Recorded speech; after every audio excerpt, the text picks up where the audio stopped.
go live.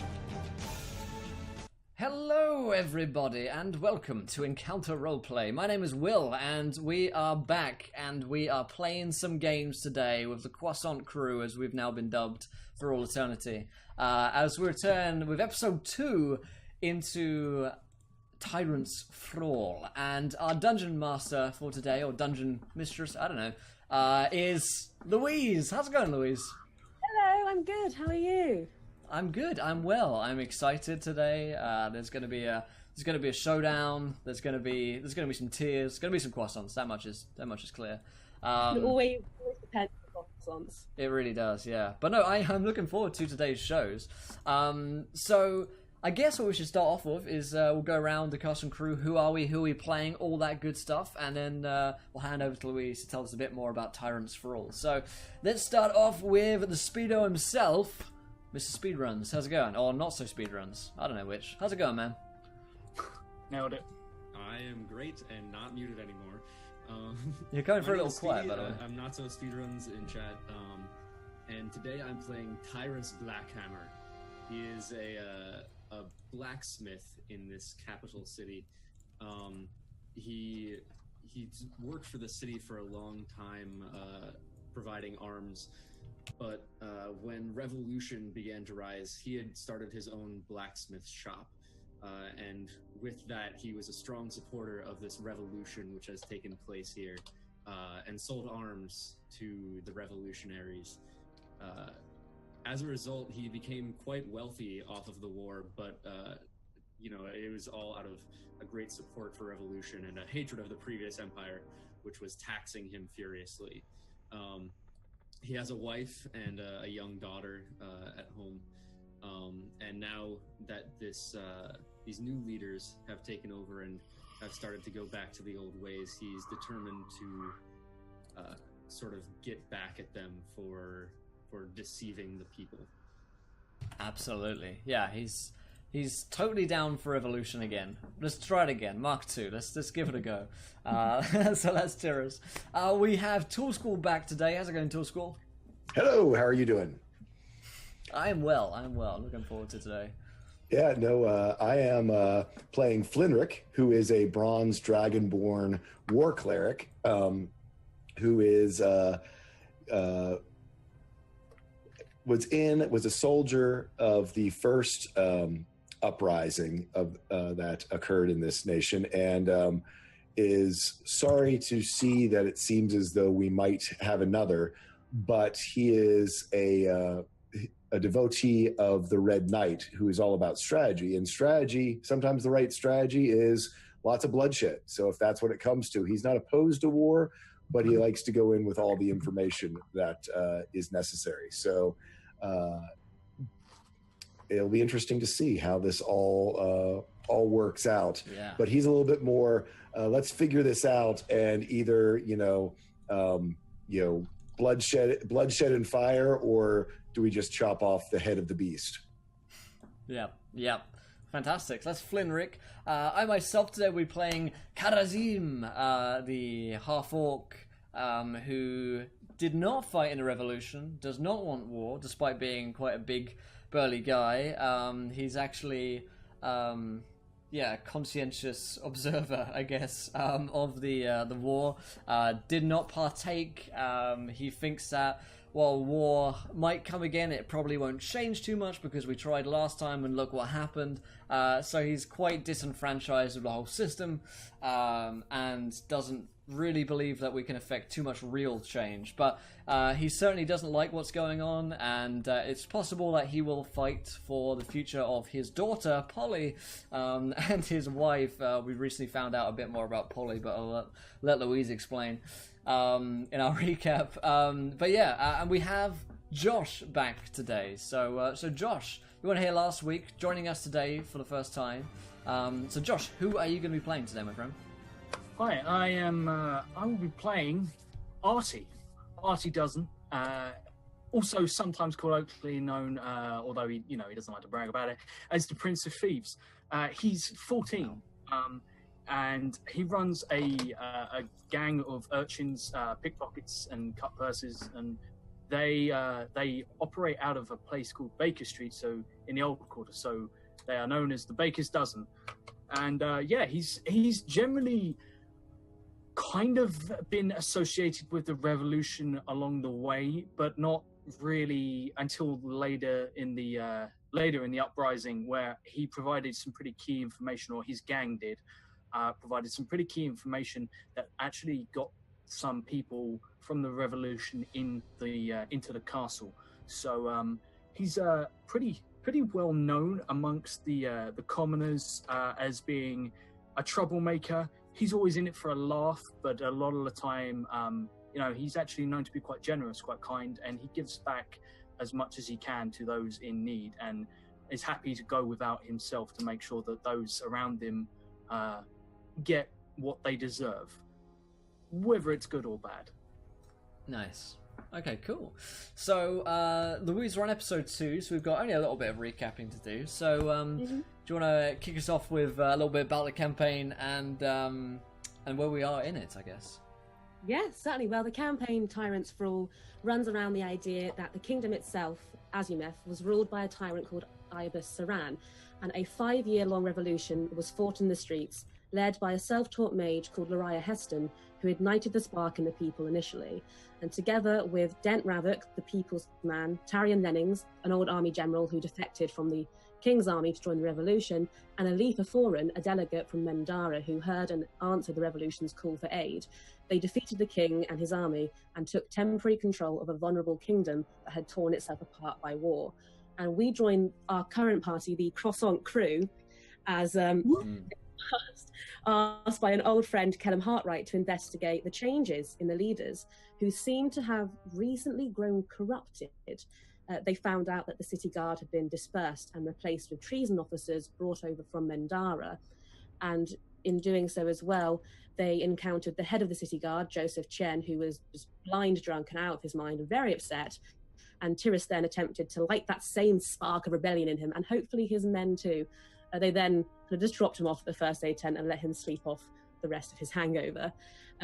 They found out as well about Artie's bang, the Baker's Dozen, through Kellum, and to Karazim's surprise and dismay, I suppose, discovered that his daughter Polly... Great dismay, great disappointment. His daughter Polly was not only a part of the gang, but quite a big part of the gang. They travelled to find the said leader of this Baker's Dozen, knowing he has information on Lariah, one of the leaders, information that may help them settle the torment of the kingdom and the city after all. And that's where we left off. Artie had just arrived to the secret hideout of the Baker's Dozen. So, Josh, if you want to explain to me a little bit about what Artie looks like. Artie looks like a ruffian. If you take him if you just look at his head, his general demeanor, he's always got a crooked smile. He's got the first wispy bits of someone who's only just been able to grow a little bit of stubble. He has also got really messy black hair. Generally has dirt on his face just because they run through crawl spaces and all manner of things. But he's got really quite kind green eyes. From the head down, though, it's a slightly different story, as he's wearing very fine clothing, or it was at one point, but it has been patched together, and it's taken different colors from loads of different pieces of fine clothing and made like this patchwork suit that almost sort of represents a Harlequin color scheme. And, he's taken that to heart because he's a bit of a joker, so he appreciates that. There are scraps of armor worked in there that have sort of been picked up along the way. He carries a very, very expensive-looking rapier on his hip that most definitely never belonged to him before. And he has a bag with him that he carries in some odds and sods. Most of the time, he's enjoying a chat with friends, got his feet up, boots on, and is twirling a dagger, because he's quite good at throwing daggers, but mostly uses it to show off, like on dartboards and that kind of thing. He's less about the fighting, really. Fantastic. So we're about to meet Artie here.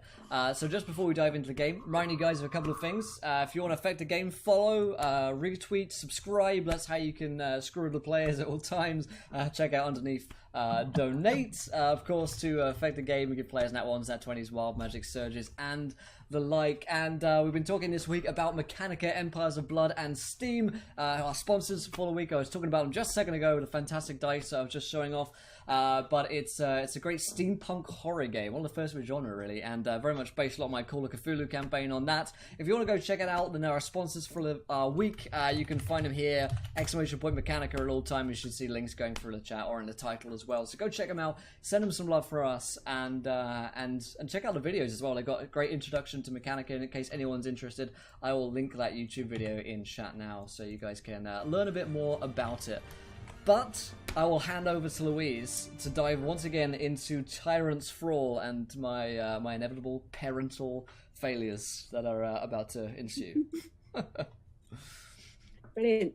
So then we'll begin. Artie, you arrive back at the kind of sort of home that you have created here with the Baker's Dozen to find one of your members looking a little bit sheepish in the front room. And it's then that you notice, you look up and you see a fully grown, quite not necessarily elderly, but certainly a lot older than you, man staring right back at you. And it's then that you realise people seem to have infiltrated your quarters here, and they don't look necessarily too pleased to see you. I looked actively hostile.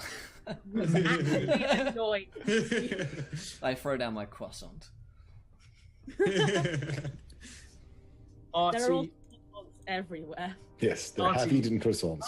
okay, that's okay. As long as you bought food, that'll serve you in some favour. Artie immediately draws his rapier, and he doesn't actively point at you, just holds it easily at his side, like a kid who actually knows how to use said weapon. He looks very comfortable, but guarded, and says, "I don't believe we've had the pleasure, mate. Who are you?" My name is Karazim. My daughter Polly was formerly a member. Wait! Whoa! You're Polly's father. Oh, this is it. He puts the rapier away. This is an absolute pleasure. I would have dressed up if I'd known. Sorry, the place is a mess. Lads, can we? We need to sort out. Has anyone offered you any food? It looks like you brought food. Don't worry about it. Oh. You give me a second. Okay. Lads, we got any drinks? Yeah, drinks. No, just bring them over. No, it's fine. It's fine. No, we're friends. Sure, no, yeah. They'll run off and they'll get what supplies they have. Oh, And, like, okay. Artie will just walk straight past you, like, at home, completely calm, and just wave you guys over to, like, what is essentially the equivalent of beanbags just scattered in a massive circle, but they're not beanbags. They're just, like, Hessian sacks filled with, like, straw and hay and whatever else we could find. Yeah, I'm gonna say, well, this is Flenric here, and my companion Tyrus. I have to say, this is much more like it. I'm like pleased that we're like being seated down, and he's like shaking my hand and referring to me as sir. Yeah. Like kind of thing. Oh, okay. So we came here looking for some help. Flenric, do you mind? I'm gonna dive into this drink here. Yes, we are in need of some information that we believe that you might have for us. We have found ourselves in need of finding, what's her name? The mage. Yes, my notes, which I have prepared. My notes are right here. And, notes that I have. Loria. Nailed it. L'Oreal, because she's worth it. We heard that if anyone would know if L'Oreal was in the city, that it would be you. We had heard that she was off in Mendoza, but not Mendoza, Mindara. Are you okay? The croissants were laced with drugs. Yes, apparently I am gluten intolerant, and I'm having quite a bit of problems with my digestion of these lovely croissants. You're all gonna collapse, and we're gonna rob you blind. It's gonna be the best thing you never knew. Yeah, the old guy was in on it. Yeah. But yes, we heard that if anyone would know who or if she was actually here in the city, it would be you. Well, yeah, she's up at the embassy. Well, who are you guys? Kellen, I mean, sorry, I know, obviously. Interested parents. I am a cleric of the Red Knight. I served in the last resolution. There's a lot of growling around the room. I'm a father of a daughter and a father of the revolution. Right, okay. So you're He's one pretty of them. intense. Dent, have you heard what Dent announced today at the festival? He suddenly doesn't look quite as cheerful and kicks something like a loose stone across the room. And yeah, I caught wind of that. Well, he used to be different. We spoke with him, and he indicated that Loria was not, in fact, in town, that she was on business in Mendara.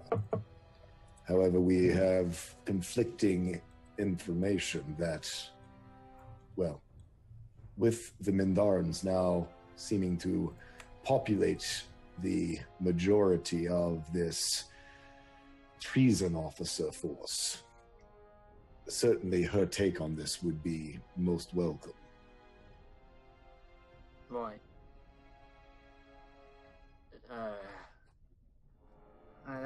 That's not exactly great. No, it sounds kind of bad, and you might want to step up your security a little bit if you're doing underground stuff. We asked an old guy in a croissant shop where you guys were, and he just pointed us here. So yeah, that's why we knew you were coming. Right. No, I wasn't home, but that's why everyone else isn't currently standing round like idiots. So the old If we creepy wanted... pedo-y kind of croissant dude, does he ever ask you guys to do anything for him? I'm a little bit concerned here, just as a parent. He seemed a bit odd. No, what he does is he makes sure that idiots don't wander in here and get themselves in a lot of trouble and bother. See, we've been quite welcoming, but I'd really appreciate if you didn't talk about my friends that way, to be honest, because I'm going to do you this favour, as you know, you are Polly's father, and me and Polly, we're pretty much as thick as thieves, but I won't let you go trash talking my friends around, okay? You come in here, and I'm being a gracious host, so maybe if you want to ask me some questions and you want some information over me, don't trash talk the man down the road who gives us free croissants in exchange for us occasionally slipping him occasional bits of silver and making sure he's got a roof over his head. As long as that's the only thing you're slipping him, then that's fine by me, fella, but you're a cheeky wee little gobshite. Polly looks more in the corner. Language. He's straight in your face. Language. We don't use language like that, man. I look down at the 6-year-old, the teenager. I'm like, all right there, kiddo. Hey, you're in my gaff now. You want to talk like that? You can go wait outside while I talk to grown-ups. Right. Well, why don't you tell us? Why you talk to Flinrick here? And Flinrick, you're good with kids. Maybe that's best. And maybe you think about what you've done. Drink that drink. Oh, and it's non-alcoholic because none of us have alcohol because we're minors. So don't get too excited. And he turns around. Says it should be. I was very concerned when I entered here. He turns around to Flinrick and just says, "Now, listen. I might not have the best of news for you, unfortunately. You see, she's not exactly out of town. I mean, she was out of town. She left for a little bit, but she came back. I had a meeting with her before she goes. I know her, actually. She's pretty kind. She actually, well, me and her, we're both, grow from the same field, as it were, if you know what I mean." And he raises his hand and creates sparks of energy that flicker between his fingertips, just very casually summoning magic, and creates a little light display, and then claps his hands together and says, "She taught me a few tricks, so I guess I owe her a few debts, but the problem is, I ain't been able to see her in quite a while.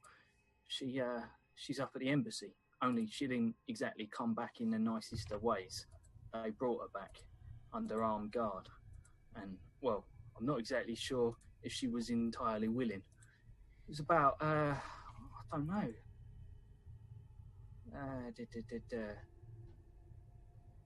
Well, I've seen her in the last month.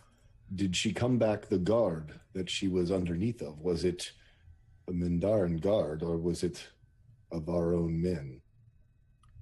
Ooh, Louise, would I know that off the top of my head? You probably wouldn't No. recognise. I'd just say, look, I didn't see it myself personally. I just knew that there was an armed escort with her. They took her up to the embassy and she ain't been seen since.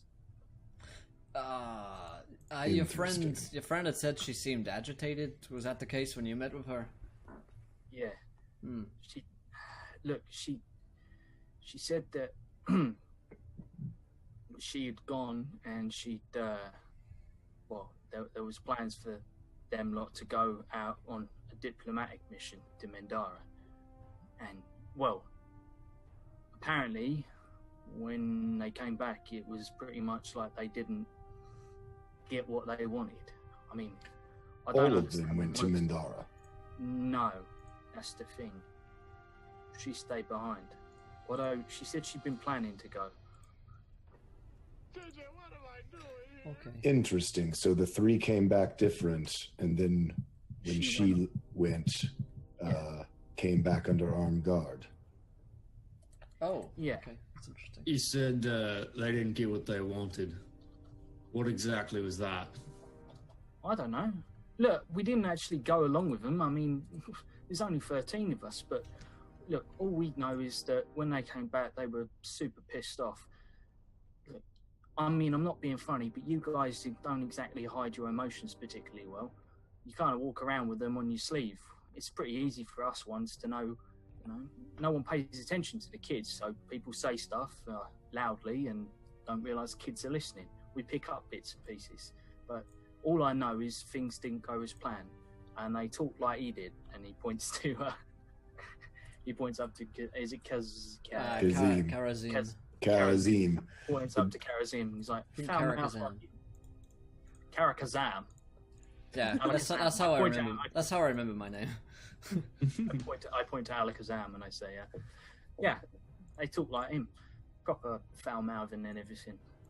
What am I doing here? Interesting. This was, you say, a month ago. No, I met her a month ago, but she's been back since then. A couple of weeks, I reckon. Okay. So we're running under the theory here that the three of them went away, something weird went on with them. They all started, let's get some treason officers in, and then she didn't go. Maybe she's not in on it. So she's up in that embassy, and we saw there were a ton of fucking guards around there, so... Language. Yes, it is. You can't tell me what to say. You're not old enough. Oi! Funnily enough, I'm the one who keeps everyone in shape round here. Well, you're not keeping me in shape, fella. And my No, I'm daughter's not not. hanging around with you, no. Oh, Dad, that's not what we agreed. And no. That was a Polly, whole it's week fine. ago, Polly. No one remembers. It's like 10 minutes ago. Listen, so if she's there, is it possible she's being kept against her will? There are a lot of guards there. And there was, what's his face? Blokey McGuff. Oh yeah, Blokey, my fave. You know him too! No, You mean the general? yeah, what's his name? Our character will... Tarian. Tarian. Yeah, Tarian was there as well. He's been acting kind of weird as well, you know? Okay. Look, if you want my help, we're going to straighten a few things out straight off from the offset, okay? First of all, me and Polly are good friends. And I've been looking after her while you've been busy, okay? So, you know what? We made a good living of things here. She's looked after. I don't see the reason she can't hang around with us anymore. We're her friends. I'm afraid that's a matter for me and her mum, not for you, my friend. I'll promise you this much. I'll discuss it with her mother. That's absolutely fine. And you can also discuss with someone else all about what's going on in the kingdom that you know nothing about, being grown-ups who don't have any informants all over the city. So have fun with that. It's been really appreciated. Sorry for that, Flynrick. Oh my god, what is that terrible sound in your Sorry. house? I say, No phones! yeah, It's Flynrick out, he clicks Kazanim out. Just you, Tyrus. It's all on you. no phones or supplantas. Yeah, I'm gonna shrug and say, listen fellas, this is your revolution. I'm gonna take my daughter and go home. Dad, no, please. I want to help. Well, there are some things that are sacred. I won't have my daughter's safety be bargained with. So I will discuss it with her mother, and you can tell me whatever it is you want, or whatever it is you don't want to tell me. Or you can tell the others if that's fine with me. All I want is just for my daughter to be safe, and until I'm certain that you can keep her safe, then I'm gonna keep that one to myself, fella. Got a question for you. If your daughter's so safe at home, how can you be sure that she's safe from whoever's been snatching people off the streets? Listen, fella, I can't be sure of anything, but I can tell you this. I trust myself a whole lot more than I trust you right now. I haven't done anything wrong. Up until today, you didn't know anything was up. I haven't said you've done anything wrong. I think it's natural for a father to... Well, you You've most never done likely anything are. wrong, you say? Yeah, you most It's an likely awful are. fine blade you got there. It is indeed. Thank you very much for noticing. You want to It's a buy bit it? like one of mine. Don't Does think I've it? seen you around my shops. Interesting. Well, this has got jewels in it, and you definitely don't look like the kind of man who lays jewels into his blades. You look like the kind of man who's more practical than that. So it's probably not one of yours. And I'll tell you why this isn't one of yours. It's because I nicked this from the castle. Oh, small thing you might want to know. I'm the only one who knows a way into the castle. That's where I got this from, and most of this finery. So if you want to continue pissing me off, that's absolutely fine. Do apologise for the language there, Polly. But I will tell you this. I'm the only person who can get you into that place to investigate what's going on and potentially nip this in the bud. So if you want to continue annoying me, that's absolutely fine. But me and the boys, we've actually got plans. And so does Polly, Matt, and you. So we're off. You know the way out. Clean up the croissants before you go. We're not savages. I say we leave this fine little boy, and you know, it's getting late. I'm gonna take Polly home. All right. See you later, I'm Polly. not going. I'm not going. There you have it. That's as right as your father, girl. Oi! You're free to leave. But we do have still more to talk about, Artie. There we go. Some sensible conversation at last. You say you know the way into the castle. I know one of the ways.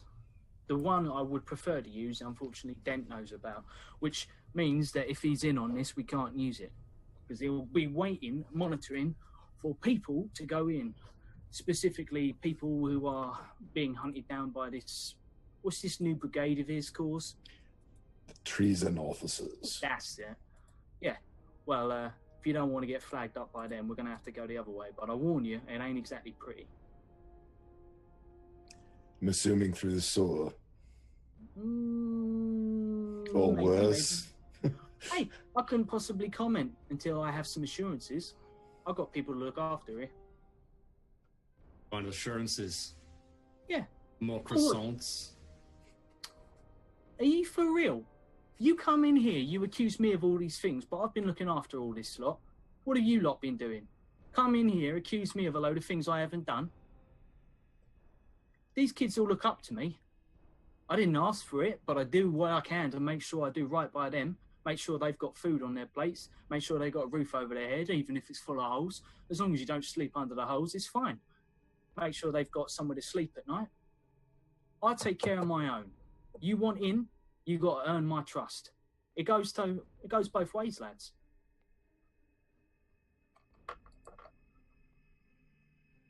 All right. Don't much want to work for you, work into your hands, but I do think we have mutual interests here. I'm not asking you I to don't work see- for me.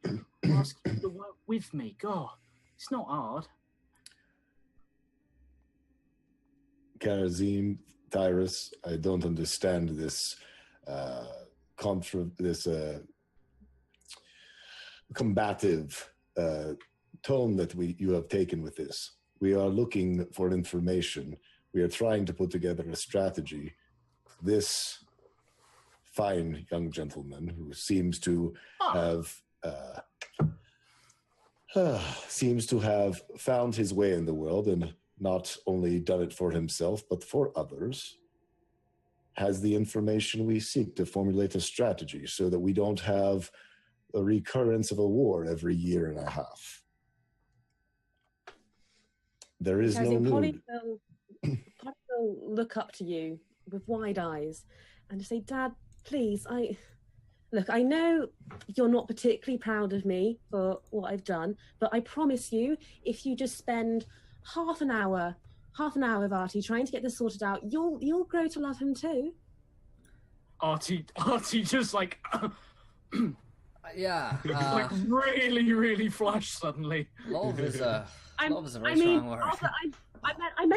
I meant grow to like. Yeah, absolutely, yeah. like a friend. Yeah, exactly. Wow. Like, Well, this changes everything. And, and I say, I gotta whisper. I say, "Are you in love with this man? This wee lad?" No. Artie turns away but leans in that direction. So obvious.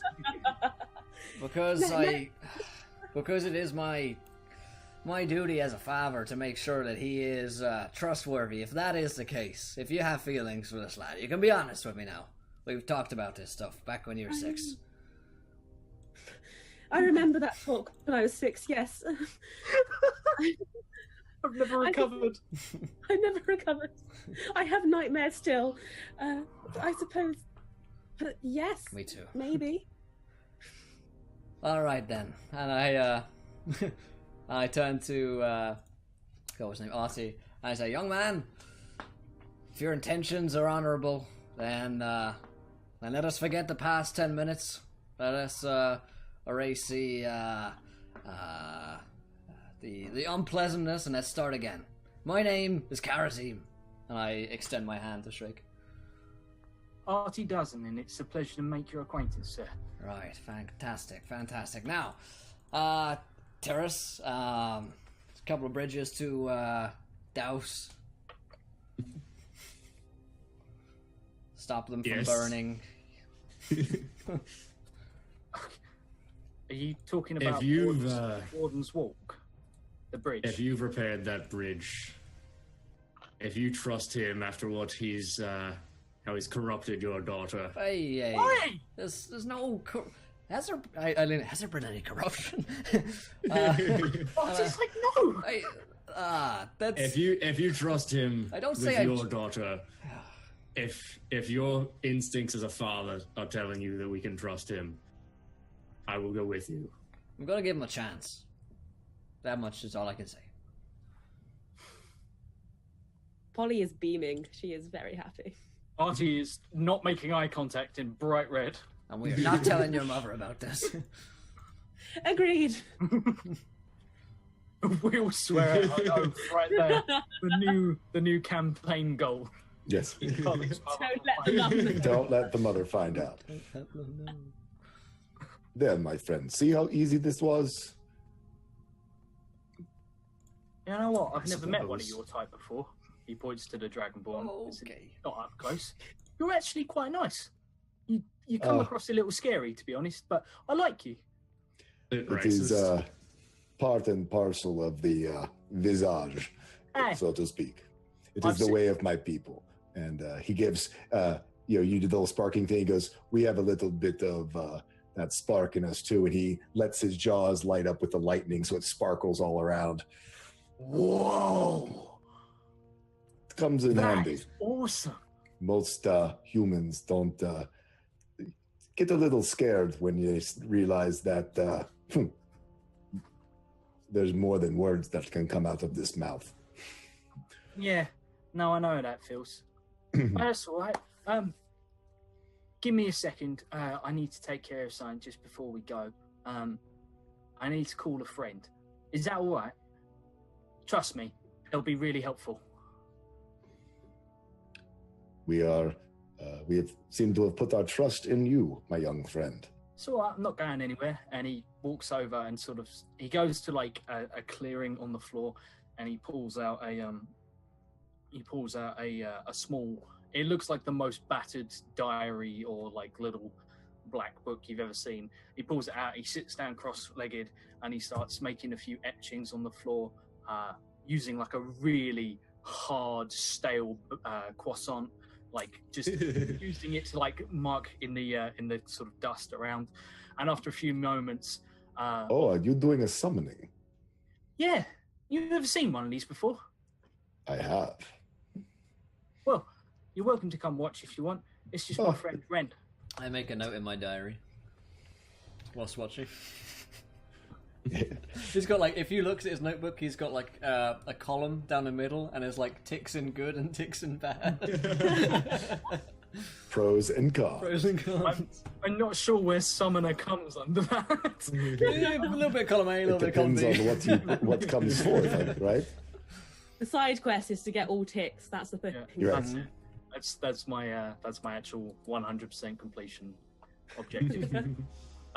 And I am going to cast the longest spell in the world, apparently, Find Familiar, which I have a familiar called Ren. Yeah. You don't need to read like 90% of it. I know. It's basically a little whatever it is pops up. I summon what looks like a messenger raven, and it pops into life and sort of immediately hops up onto my shoulder. And Polly would have seen this before, but I feed it a little bit of stale croissant and just say, right, everyone, this is Ren. Ren, this is everybody. No, he won't eat you. No, sorry, he's never seen a dragon perform before either, so he's really understood. Good. He can breathe lightning. What's that about? I know. Right. We should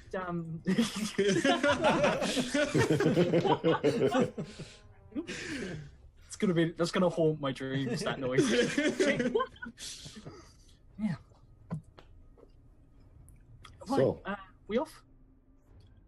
It seems like it. Cool. Denny, look after everything for me, will you? And make sure that get that food somewhere where we can store it. Run some silver down to the old man. Cool. I'm off. Let's go. Let's do this. Brilliant. So is the plan to go to the secret entrance that Artie is aware of? Is that right? I believe so, yeah. That's what they've told me, so I'm like, yeah. Yeah, I'm gonna, is this actually illegal? Define illegal. Against the law.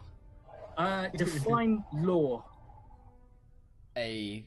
Okay, this is going to be harder than I thought. Tick.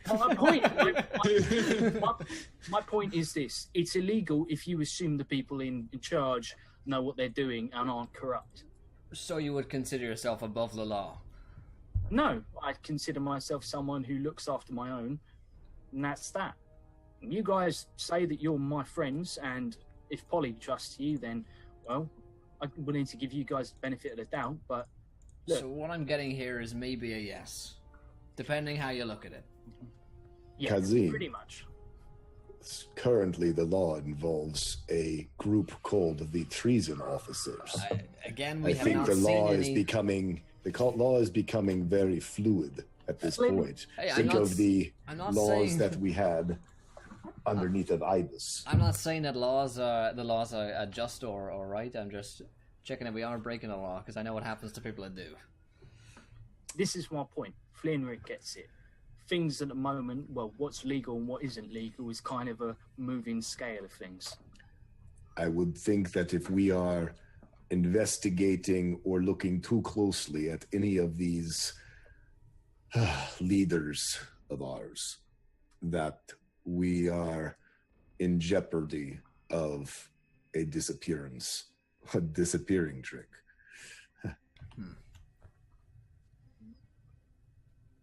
All So- right, then. We should probably be a little bit cautious on our approach. Right. Tyrus, this could be bad for business. Aye. Are you sure you are up for it, to risk your It's substantial gold. It's a risk for sure, but something needs to be done. And of And course, if not I, then who? of course, a new revolution means lots of new weapons. That as well. We're not really thinking this might come to a new revolution, are we? Oh, they are. No. That came about pretty quick. I'd say within about 10 minutes of me meeting Tyrus, that was brought up. It depends on what we discover. One would hope Troops from that we Mindara. don't have to have history repeat itself, but if we made a mistake in our strategy the first time, it might come to that. There is an army here. A foreign one. A foreign Occupying. The treason officers are not our own. And because of that, the only way that I can see to justly get rid of them would be a war. Unless we can head them Our off. national army has been disbanded. Hold on. Look, I know it's all great to talk about war and stuff, and it sounds really heroic. But I didn't War get is to never fight. heroic, my Listen friend. to me. I wasn't finished. You guys all saw what war was like, right? Some of you fought on the front lines, and others of you, were just caught up in the middle of it. But I lost friends, people really close to me, and it was because people couldn't talk. People just didn't talk. That's all you need to do. Me and my man here, we were at each other's throats a minute ago, but now we're friends. And all it took was actually talking things through. So don't be one to just immediately go for the revolution, because a lot of people. Well, he's not going into it. No, to be fair, like this is a tick in column good. In column left hand column. Yeah. I'm glad someone sees sense here. Right. JJ, what Look. am I doing? Talking is all fine and good, but it's not wise to rule out the option of battle. I'm not saying that either. Look. Really, I'm just trying to distract everyone from the fact that we are currently, and he gestures like, I presume we've been walking as we've been talking. Yes. Yeah, cool. So really, I've sort of been trying to distract you because we're here and we come to a stop by the docks, and I look sort of around and then just say, so, you know that jape about the sewer? Yeah. Yes. Yeah, Right. there's a Have reason. I mentioned how good Dragonborn's sense of smell is? Oh dear. You're right. Um, I understand it is going to be unpleasant. I am really sorry about this. He looks genuinely like Yeah. really guilty about what he's about to put you guys through. Yeah. Huh. I came prepared, and he's got a big old fluffy croissant I was ready to about to shove say into that. his snout. My people it's say to always instead of be back to prepared for holding such it, it's back to situations. Yeah, a bag of pastries. That's all it is. That's all we need. So with that, he's going to walk over literally to the edge of just to the water, hold on to the lip, and just swing underneath the dock. And you don't hear a splash. How big is that hole? Louise? Knowing big that is this you're hole? very tiny and me Yeah. and Karazim are very large. That's what the answer was, Louise. It's about the size of Louise. Louise-sized hole. It's a sizable enough gap. You reckon it would be a squeeze, but you could probably just about get through. Okay. I Big follow. guy. Yeah, I'm a pretty big guy, but I'll squeeze through. Is Yeah, Polly I'm- is Polly with me, or is she staying back? No. at the house? There's she's no way way she's back. allowed to come. Good. like before we left, he would have taken her to one side, and you probably would have overheard it because he's telling all the kids and just cool. This week's escape routes are here, and here, and if you need anything, it's here, and here. Just to make sure that if anything happens while he's away, they know how to get out and where they can find stuff to keep them I going. imagine it like an airline hostess, like your exits are here, here, and here. In case we crash, something has gone terribly wrong with the bakery because it shouldn't be moving. And he'll swing underneath and sort of meekly say, "So this is part of the drainage from the embassy or the castle, and well, I hate to break it to you, lads, but it comes downhill for a reason. So the flows against us.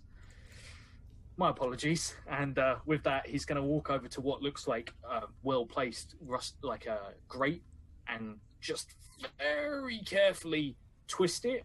And you will see that every bar, apart from the central one that runs through, has been cut with tools over time. So the whole thing now just swings open. So you can just spin it like a revolving door.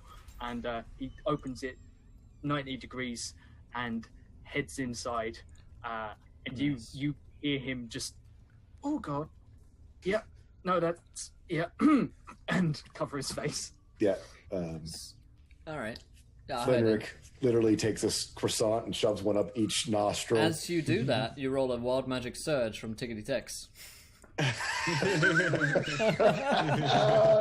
is going to be funny. This is going to be good. Never trust that old man. Surge to deal with. This is exciting. Croissant in the mouth is worth 2. That's, 2 in the nose. 2 in the nose. Let's see if this is going to be like crazy like Imperator, that it's something that is food based. Or It's, noses. That one is, because I haven't got the... Yeah, I got this for you. 630. Oh, tomorrow, Caster wakes convinced that he must return to his home. It's the croissant of nostalgia. Croissant of returning. It reminds It reminds me. It reminds me of home. Yeah. Okay. Home cooking. That could be interesting. That could be very interesting. These croissants, they're just like my grandmother used to make me. It's just like covering his mouth and just like, okay, right. Good. I imagine it smells lovely. And smells like weed. So it's crawling through? Mm-hmm. Yeah. Okay. Through for quite some time, about 10 minutes into kind of crawling and stepping through various stages of disgusting things in the sewer. I'd like anybody to roll me a perception check, please. So as we Shawshank it through. I'll do that. 18. 18. You start to hear crying. Does it sound like adult crying, woman crying, baby crying, man crying, adult crying, man baby crying, man baby crying, manly tears? You hear multiple sobs. They're weak and pained, and it seems to echo and rattle throughout the sewers. What is it? What you smell? Man tears. Can I roll a history? Because I've done this. I've made this pilgrimage once before. You can roll me I'm a history. I'm gonna stick with once because I really don't want to admit how many times I've put myself through this. Would I know of any prison cells around here? You wouldn't know of any prison cells. What you would know on a 14 is that this specific sewer route that you're currently going down would have been used during the rule of Iobus and also the modern rule from people that were attempting to escape the city. The city altogether. Yeah. Ooh, okay. Oh dear. Right. I'd sort of like bring everyone to a halt. Dear. And well, this is frightfully embarrassing. I turned to everyone and just say, listen, the reason I know about this route is, well, we used to use it to get people out. People who didn't want to stick around, people who had debts, or people who were on the run from the wrong people. We used to use this to get them out of the city to safety so they could start afresh somewhere else. Fresh being the optimal word. Oh. But my point is, if people are trying to get out of the embassy, they might still know about this route, and they might be trying to escape, which means we could be running into people who were loyal to the king, or they might be people who've been snatched up off the streets. So I don't know if these guys will be happy to see us or think we're on the wrong side of the fence. So be careful, okay? Understood. Aye. Oh, and do me a favour. Don't do any of the crackly stuff. We're all soaked, and I really don't want to find out what that's like. It also will catch flammable gases on the fire. Not a good idea. Methane from the Yeah. yeah. Yep. Yeah. I got you. Like, The croissants are lovely though. Yeah. Just, you might Yeah. burn them. And he On that keeps, note. he keeps walking forward. Best not to light any torches either. Yeah. So do you continue forwards throughout the series? Yeah, I am. I'm going to Cautiously. try and. Yeah. I mean, we're going towards the crying. I'm going to try and find out where these people are. That's definitely my priority. Okay. So you head closer and closer towards the crying. It seems to be getting louder and louder as things seem to be not necessarily changing in the sewer around you, but getting certainly a lot more dingy.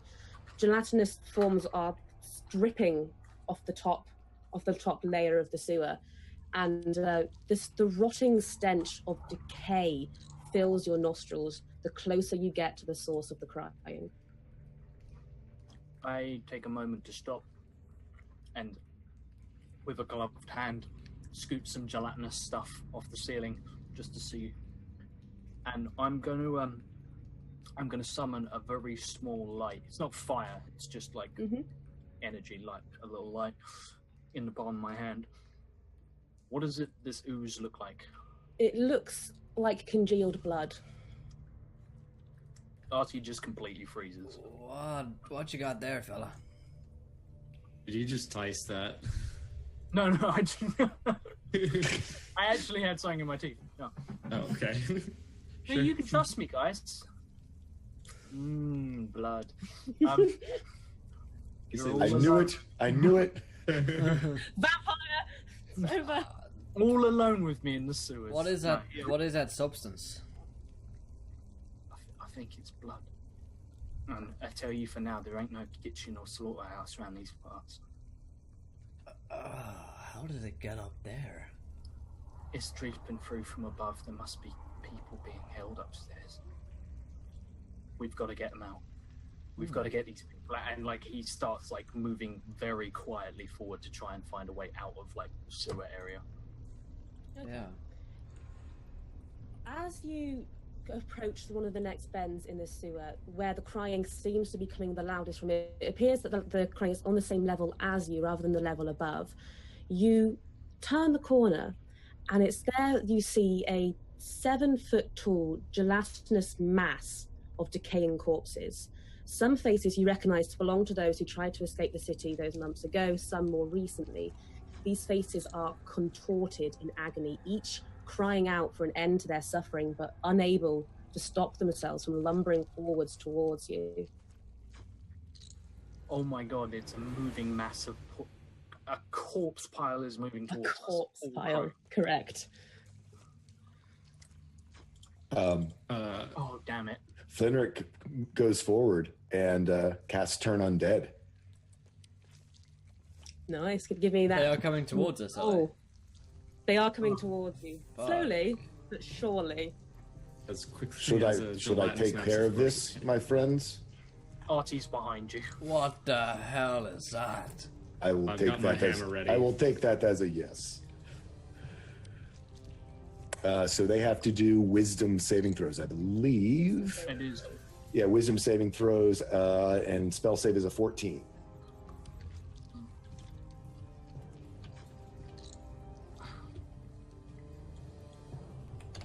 Damn, how many people are in this like ooze? Would you say, Louise? It's 7 foot high, so... You can discern at least 14 faces. Oh, God. You imagine there's probably more that have just disintegrated to such a point you can't really see. Wow. And rather than roll for 14 people, I'll roll a few times and do it in groups. Because otherwise we'll be here for like 10 So- years. Yeah. Are they all like attached to each other, or is it? Pretty much, yeah. Right. It's a So- gelatinous corpse cube. Is it possible then that some of them could start running away and some could run towards us and it would just like split? Is that what's gonna happen here? It's possible. You really don't know. I don't know how many of these you've encountered in your blacksmithing days. Literally none. So So you cast a spell, and it seems to take effect on about half of it. So we've still got 7 of these things in a large mass heading towards us. This... I took care of what I could, but I believe the rest... Is that the thing which is crying? Are the voices coming from that? Yeah. Yes, you can tell that once you see this, it seems clear that the crying and the moaning seems to come from the people that are trapped Oh, the inside. gods. I don't think that's something that Karazim could kill. I'm gonna walk towards it. I'm gonna try and smash it with my hammer. I want to put them out of their misery. Before we do so, I think it's time. To roll For the initiative. first time. Roll initiative. Roll initiative. Whee! Damn. 2. Good. That -2 in dexterity is not great. Oh. Oh dear. Oh, with a nat one. And that one is still better than mine. Hey, at least I got my turn on dead off, but I'm at the end. Damn. Yeah, I don't think I mentioned this today, but Tyrus is a cripple. He has walks with a limp, so he's pretty slow. That -2 dex for a fighter is great. Yeah. So that will our good friend Cube Monster people. Cube I'll go monster to- people. Cube Monster people will That's together. racist. Who was in the front of this of the party? They go first. No, I was probably at the very front. Everyone said they were standing behind me because I thought I could turn it. So Yeah. I'm right behind him. Does a 16 hit you? it does not. It does not. It lumbers towards you, and you see one of the gelatinous soaking hands of a decaying corpse reach out towards you. It just can't quite reach you. It swipes at you. It doesn't quite manage to grab you. Oh, Artie, it's your turn next. Artie is a little sick. He tactically chunders, as we call it here in the UK. Like, when you gotta get out of your system real quick, just to make room for either more drinking or not being sick anymore. He has a quick tactical chunder, and then he rushes. He's gonna try and get round this thing and look for a way out. Okay. Do you want to roll me a dexterity to see if you can try and get past the creature? Can I roll an acrobatics in Yes. a confined space? Thank Yes, you. you can. nice. There we go, baby. Not only do you get past it, you do that thing where you jump onto one side of the steel wall and you bounce off onto the other, and you just kind of acrobatic Parkour it. parkour onto the other side.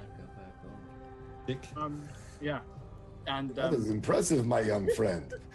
can I still get an attack in behind it? I'll stay behind it for this round, and then I'm gonna go off and try and Yeah. find Yeah. In which case, being a roguey McRogerson with Squall up there in combat, I get this at advantage. So that's a 15. It doesn't hit, I'm afraid. No, cool. In which case, yeah, I'm gonna stay in combat just for.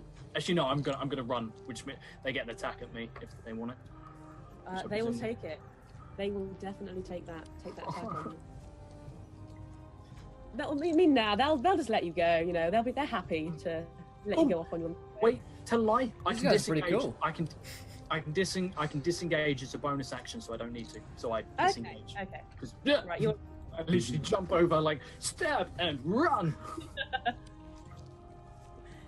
That leaves who's on next? I believe. Will. Yeah. Karazim.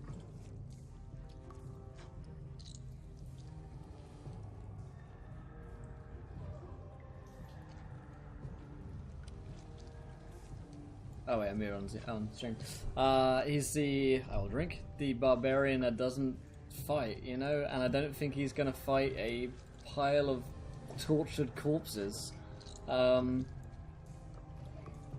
Let me see what else I can do, if I can do anything. I'm pretty useless because I'm a fucking... You can do block or do the block action or defense or Yeah. whatever, so you don't get hit. Raise your AC, I think by 2, isn't it? Yeah, I might do the aid, take the help Is it- action. Might give the help action to Terrace, So what is Tyrus likely to do next, I guess, and then I'll figure out how I help.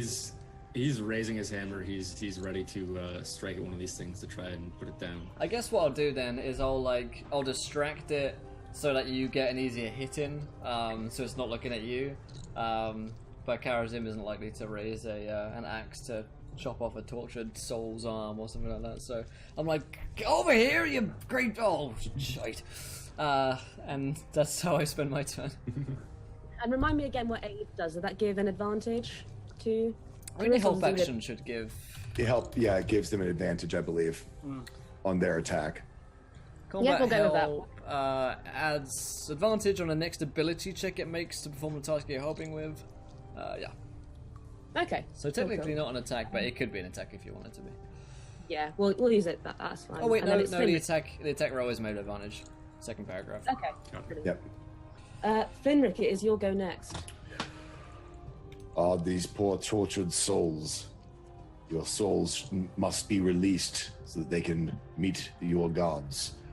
And I'm going to cast guiding bolt. The boy king lives. 18 will hit. 18 will hit. Roll By me the damage. power of Ra.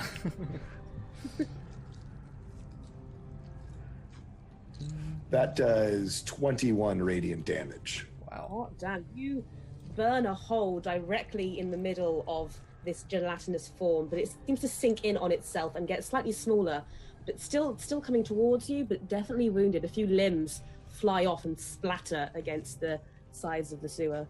May the light of the gods. I totally mom band right there. Never mind. Go ahead. The crying intensifies as you hurt it. And I believe as well now it is just Tyrus's go. But just before you go, you have a wild magic surge coming in from Ayami that I'd like you to roll. Oh man. Ooh. Damn. Thank you for that, Ayami. Nothing could go wrong. That's Ooh, low perfect. numbers. Oh my god, Low numbers are I good. see That's good. Are they? Thanks, Ayami. You want me to look this one up for you, Feels Louise? Yes. Fantastic. It's pretty low. 5, 4, 6. Reads. Oh man. Caster can teleport up to 50 feet once per day. Wow. It's actually pretty good. That sounds useful. Yeah. Dude, especially for you with your leg, dude. Yeah, because you can't fucking move. Finally, I can move. Yeah. The fastest I've moved in years. That's pretty awesome.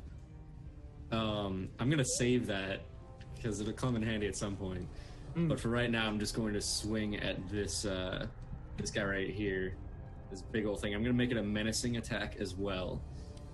So I get to add a superiority die to that, which is D8. If that doesn't hit. That would hit anyway without the Okay. superior. Actually, yeah, it's added to Damage. the damage roll. Yeah. Yeah, so add a d8 to the damage. That is an 11 bludgeoning, and he has to make a wisdom saving throw. All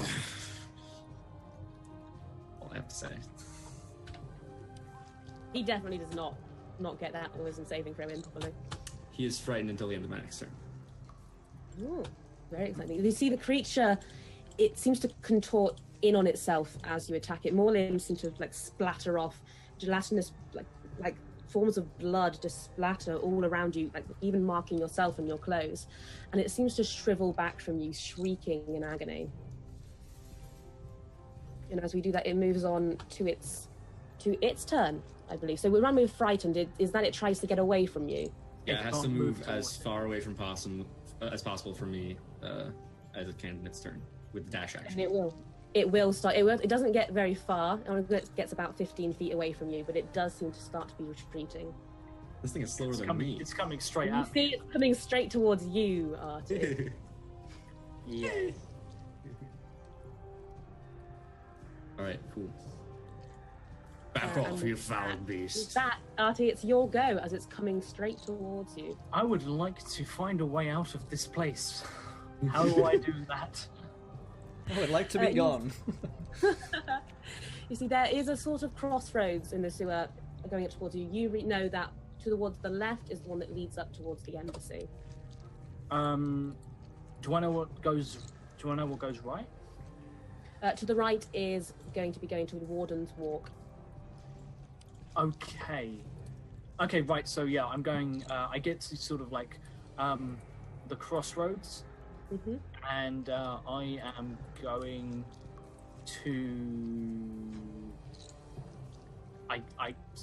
I'm going to sort of like wave to everyone, point like we're going left, and see this thing come closer, and just sigh, and oh god. I am going to. Are we still knee deep in like muck? Is it like still sewage down here? Pretty much. It's lessening as you get closer, but it's pretty much still just disgusting. Okay. Is it quite fumey round here? Yes. In which case, I am going to throw one of my knives into this thing. Oh no, I can't leave him. I'll run back. I'm gonna run back, like having found the way. Run back very much begrudgingly, and go for an attack with no advantage, unfortunately. It's like you know that Polly wouldn't be happy if she comes back and her dad's dead in the sewers. So. And I can handle myself. Oh, I've just realised. Does being frightened grant? Do people get advantage? No, is it disadvantage, or do people get advantage on it while it can see you? Fear. Yeah, I don't think frightened does anything with advantage or disadvantage. They usually have to move away. Condition Yeah, frightened it's a move away. Has disadvantage on ability checks and attack rolls while the source of its fear is within line of sight, and it can't willingly move closer to the source of its fear. Yeah. Okay. So it has disadvantage. Advantage, okay. right? Yeah, I will. Yeah, I'll rush forward a 17 hit. That's 17 hits indeed. For a 7 piercing. 7 piercing. As you go in with, is it your dagger? You say? No, rapier. Your rapier. You slash in with your rapier towards this gelatinous mess of bodies, and you cut out the head of one of the screaming people, and it just rolls to the side near you, silenced. Does the rest stop in any way, or is it still coming? It seems definitely a lot more weakened, but still going, still lumbering off. Disengage. I'm back at the crossroads again. I literally rush forward, stab, and I'm back. I'm out. And who's coming next on that one? Is it Karazim, I believe? Yes.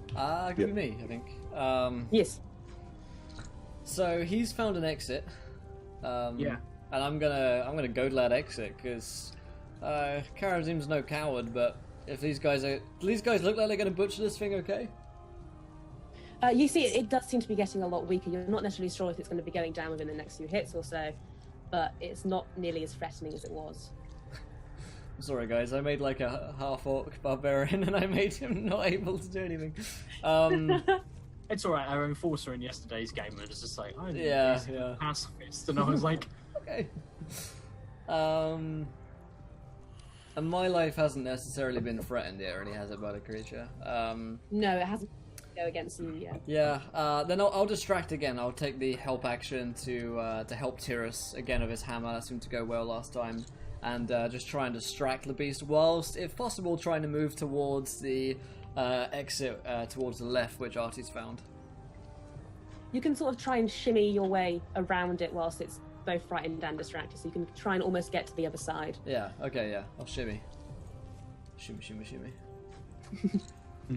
Over here, you great big pile of arms and bones and other things. Oh god, what a lady. Oh god! As you go, it does reach out towards you, but you're just out of its reach, and you see like globs of like congealed blood drip from the fingers as they try to get at you. Gods. Alright, that's my turn. Linric, it's your go. Back. You poor creature. And because I did Guiding Bolt last time, I have advantage on my attack with my mace, which would be a 24. I assume 24 hits. 100%, yeah. For 9 bludgeoning, and I'm going to use my war ability and do a second attack, which is 24 again. 100%, What kind of yeah. fucking embassy is this? And a 5, so 14 total bludgeoning damage. as I'll have this pitiful look on my face as these poor undead people who have been brought up. This is not natural. This must be stopped. And you just try to smash heads just to put them out of their misery and stop the wailing. You do so.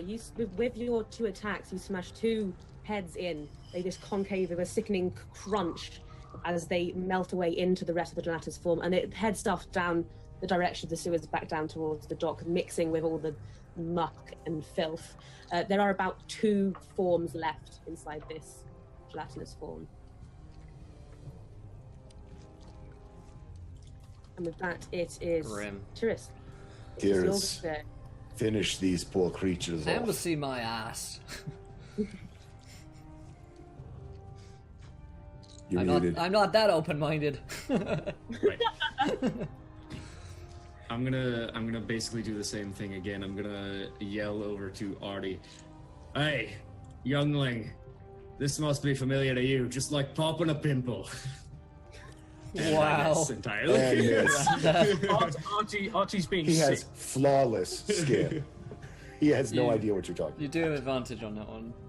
So 13. Oh, that's right, you did. about. But 13, I think, doesn't hit. 13. No. Yeah, no. You get a bit cocky with your calling over Artie, and you just kind of stumble and just quite widely miss.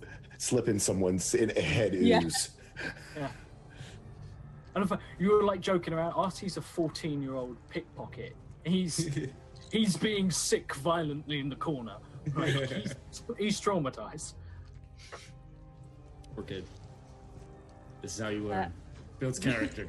Yep. And then I think it's back to the corpses.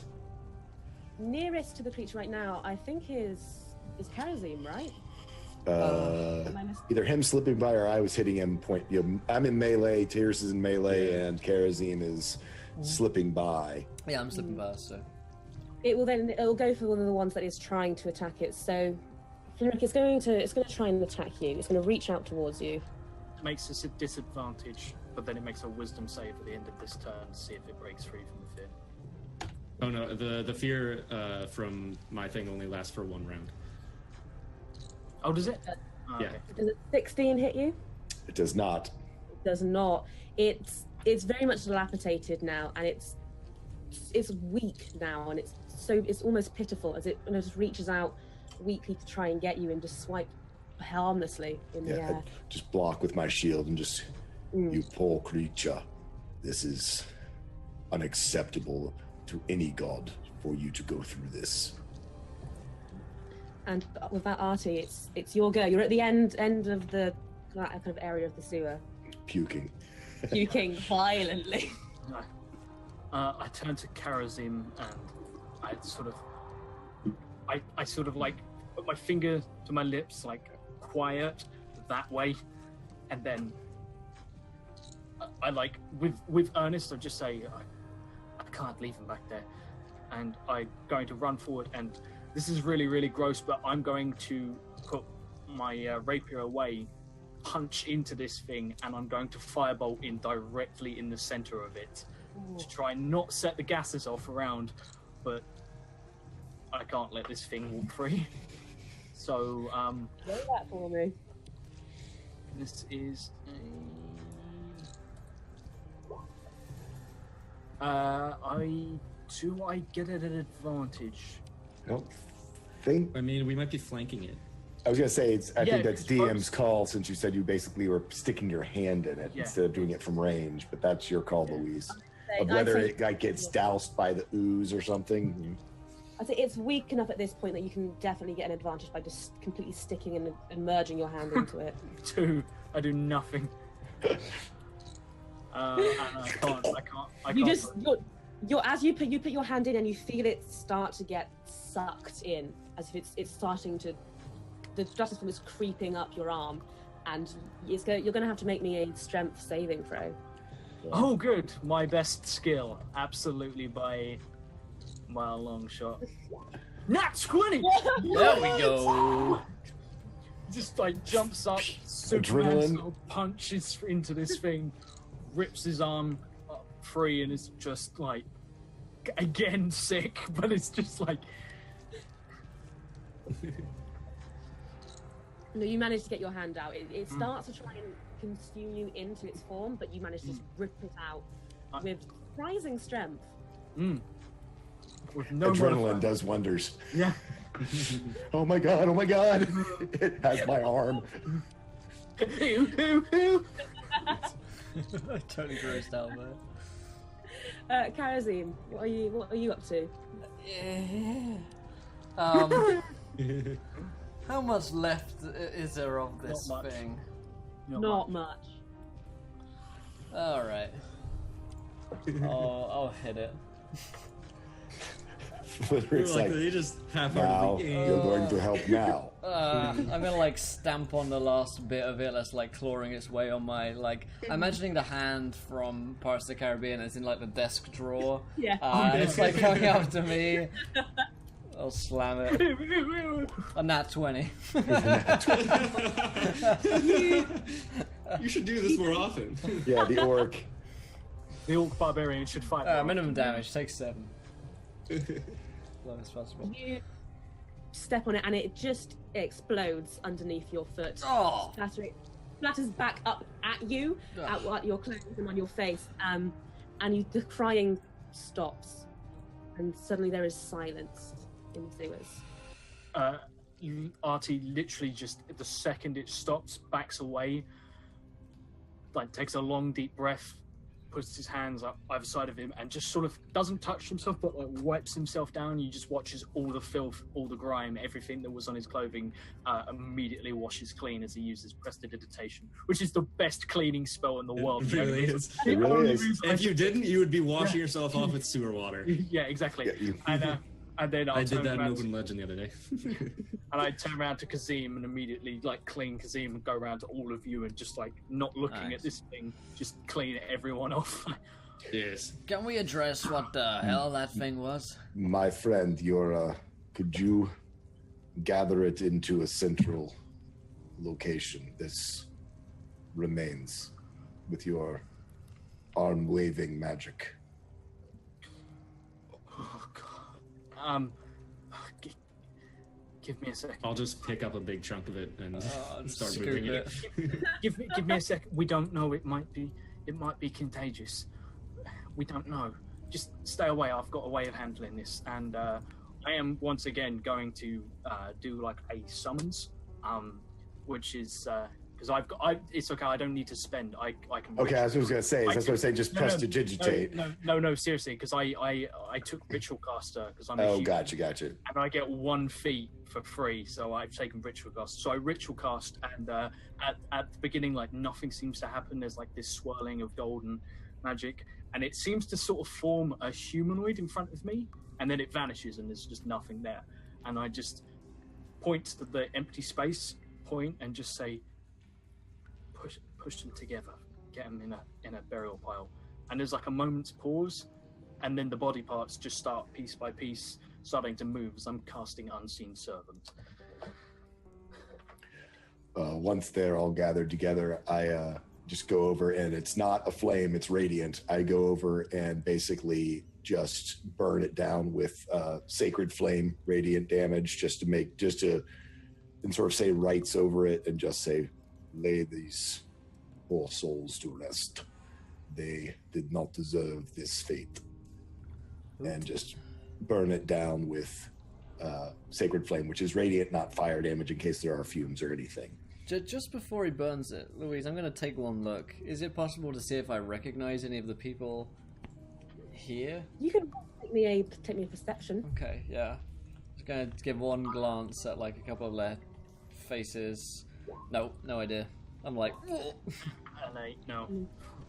No, they're so destroyed and decayed at this stage, you can't place anything. We do not want these to raise again, so this is best. I'm gonna walk up behind Artie, put my hand on his shoulder, and just say, "You're all right there, boy. You seem to be having a bit of trunda." He flinches when you lay a hand on him, but he's yeah, that's just First time you seen blood? No. Just usually when stuff bleeds that much, it ain't. Was But, this down here the last time you were here? Or is this new? Are you insane? I don't know, are you? So Yeah, this just like thing this- is... Well, when were you here last, I guess is a good question. Probably JJ, what am I doing here? 3-4 months ago. Three, I four don't really months. come back this way anymore. It's not exactly welcoming inside. Right. Speaking of Obviously. which, we need to find out what is going on here. Because if there are more people, we've got to make sure they're okay. Can I do a religion check? Yeah. Just to see if there's anything in my religious history about, It's the Christians meta, again. I know what's going on here, but 18. On an 18, you're pretty sure this not necessarily has anything to do with the Red Knight. It seems to not be a religious situation, more monstrous. Right, but I mean, are there necrotic religious sects in the area, that type of stuff or whatever, you know what I mean? Not that you're aware of. Not no, that it aware of, seems- okay. This is not necessarily a construct of magic. Oh, okay. Once again, vengeful casting this, it'll take me a while, but I am going to cast Detect Magic on this because I can, and it will tell me if there is any magic still around it, what school of magic it is, and a little bit about it. Mm-hmm. Well, you do cast that. You don't detect any magic from the creature itself. In the general area, however, you do pick up some source of quite faint magic, but nothing that's coming directly from the creature. If it was That magical, is it odd. ain't anymore. We need to get out of these sewers right now. It does not seem to be of the divine either, which is troubling. Something like this would Yeah. usually. That ain't natural. This is. We need to find out what is happening here. We cannot let this last any longer. Oh, but you know, people have been going missing, and we haven't found them. What? I pray that we have not just. Don't, please don't. Well, let's see if we can ask someone at the embassy. Hey, you got a couple of bodies downstairs, maybe? Look, Yeah. stop. Keep it Let's on just down see there. what we find when we get there. Oh. Okay. That was a Yeah, low white that's- noise. This definitely seems like something they would have something to do with. Well, I mean, it's in their basement. I don't know who else. I don't know who else operates down there. It could be We are someone not. else. And We are not to the basement yet, though. No, you said the crossroads. We are still outside the wall. and Yeah, we you're are- not quite in the embassy just yet. Yeah. Maybe This is- to a- This is under our own city right now. right. Not And so much. Darcy, you said that you had friends or colleagues using these tunnels to escape. Do these look like it them? was- Artie deliberately doesn't look and just nods very slowly. A few of them. Look, we're currently under the upper quarter. That way leads to Warden's Walk. That's the bridge. That's where most people and the area with well, it's where all the magic users are. You get loads of the arcane shops and mysteriums and places like that. It doesn't necessarily mean it came from the embassy. You guys want to know something funny? Yeah. My mod Oh, magic wait. surge reads: Target offered his legs as collateral on a high-interest loan. God damn it, Gale. Was that loan possibly to me? I wanted new legs. Big old half orc legs. Big meaty half-orc legs. Okay. Oh my god, you owe someone that debt. And you have a go at me, You ever go at me Hey, about... you don't know about my legs. You bet your legs in a gambling game. My legs. You know my legs, not my story. My legs, not.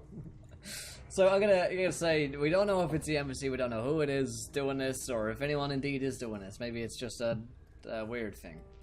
Everyone's, as you can see, everyone's shit ends up down here. I'm just trying to think why. Like, I get that people want people dead. Sure, that's never gonna change. But why do this? This is grim.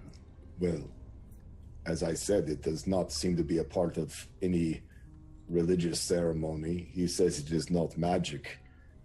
There is something truly strange that is happening here. It wasn't magic once we dealt with it, but it might have been before. My point is, whatever it is, looks like it wasn't very good. I mean, they didn't put it down here to guard anything, did they? There's no way anything like that could be a guard. It's not fast enough. So it's probably something that's either countermeasure to scare people away, like the bogeyman, or it's some sort of failed experiment. This is the Magic District. Lots of runoff there, and we did know there is great power beneath this city. Strange magics flow and coalesce here. My people know of this. A coalescence would possibly do this all on its own if enough lost souls were trapped or disposed of. Regardless, we must move on. We know, is there any obvious direction? This was after the crossroads, so we don't know which way it came from, right, Louise? Yeah. You So, would know. our only clue that we have is to continue on toward what we know. Maybe Loria, she is a magic user. Yeah, she's the magic user, right? She is a magic user. Maybe she can shed some light on all of this. Well, first of all, we've got to find her, and we're not going to find her standing around here near things like that. It's this way, and Artie just starts to trudge off. I follow. Keep moving, then. Yeah, let's go. So the rest of your journey is largely uneventful compared to the first part. There doesn't seem to be any more creatures down here other than the occasional rat that scampers past. Eventually it begins to narrow around you, and you see a wooden ladder propped up against the side. And Artie, you know this to lead into one of the underground bunkers beneath the embassy. Okay. How is it a solid latch? Like, is the hatch a solid thing? Is the hatch, last you were aware of it, it wasn't something that was particularly very much known about, so it's not very well secured. Okay, cool. A strong enough man could displace it quite easily. Cool. Artie will turn around to you guys and just say, I'll go ahead and see if I can scout and see what's up there. And he will zip up the ladder, and not being the strongest, he's going to use a crowbar. You get one in a burglar's pack, and it's how you make up for being really scrawny and try and pry the thing open. It will shift beneath your crowbar, and you'll be able to move it, not necessarily noiselessly, but you don't hear any noise in return. So you're pretty sure you've managed to get here unnoticed. I literally just open it a crack, and I turn to Ren, and take Ren, put Ren inside the room, and I don't say anything, but telepathically, I tell Ren to scout out the room and tell me what's there. And it can communicate telepathically within 100 feet of me, and if I choose to, I can see through all of its senses, but while I'm seeing through it, I am blind and deaf and cannot speak myself. Okay.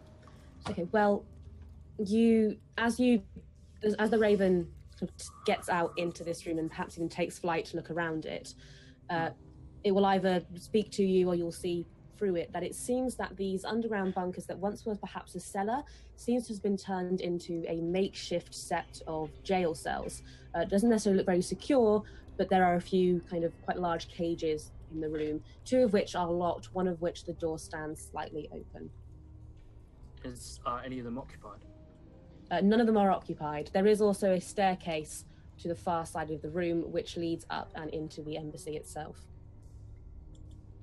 Cool. I bring Ren back to me and look down to everyone and just whisper, "There's a jail here. There wasn't a jail here last time I was here. It was like a cellar or a pantry or something. But it doesn't look. It looks relatively new and not particularly well built. Something that they've had to make in a hurry. I'm going up. Jail cell. Quiet. The Be quiet. prisoners, guards. Yeah, the prisoners guards. Yeah. No. There's no one up there, but one of the doors is ajar, the other 2 are locked. We might find more answers inside. I'm going in, and he, like, gently leaning, like, his back against the other side of the hole, just lifts it, pushes it to one side, and scampers up into the room. Well, we can't let him die up there. Social workers will be all over us. I'm gonna Polly jump would up. also be quite sad. Oh, well, she'll never know. She'll I'm get over gonna, it. She'll get over it. he said to be quiet, right? So I'm gonna at least try to be stealthy. You can all run self checks. Yeah, I'm jumping up stealthy. And I'm at disadvantage anyway. So that 5 is Wow, I did okay. Yeah, I For got a real. -2 with disadvantage, so. For a big half-orc, I did alright. So Artie, you turn and you say to them, be quiet. This isn't, the best situation to be in. And behind you, they're just lumbering, lots of loud noises, Clanging. swearing under their half breath. plate. So, Yeah. Yeah. It's not. I'm wearing it's chainmail, not so it's the jingling. most sneaky of operations. Yeah, I'm like ka-chung, ka-chung, ka-chung, ka-chung. I'm in half plate, so Yeah. I have a Would shield. someone mind Giant giving me a maze. hand down here? Guys, keep Not it much down. for jumping these days. yeah, and I It's reach like- down and pull Tyrus up. Yes. So did those new legs that you were making a deal on ever come through? Tears. I asked Tears Tyrus. from I look nervous when legs are mentioned. Not quite yet, but it's got just a little bit of time left to be paid. Very Give it nice. to him. So we pull ourselves up. Are we in the jail? Yeah, you're in the set of jail cells. There's 3 kind of quite large constructed We're not in a cages. cell though, right? We're just in a hall. In the Okay. walkway next to it. Is there anything in the locked cells, like belongings, clothing, bodies?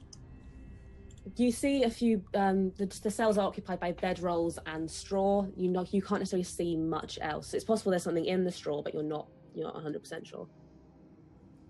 Cool. Do they look like they've been used, or is there like blood in the straw or anything like that? Or human, waste. Is there waste buckets that have been used?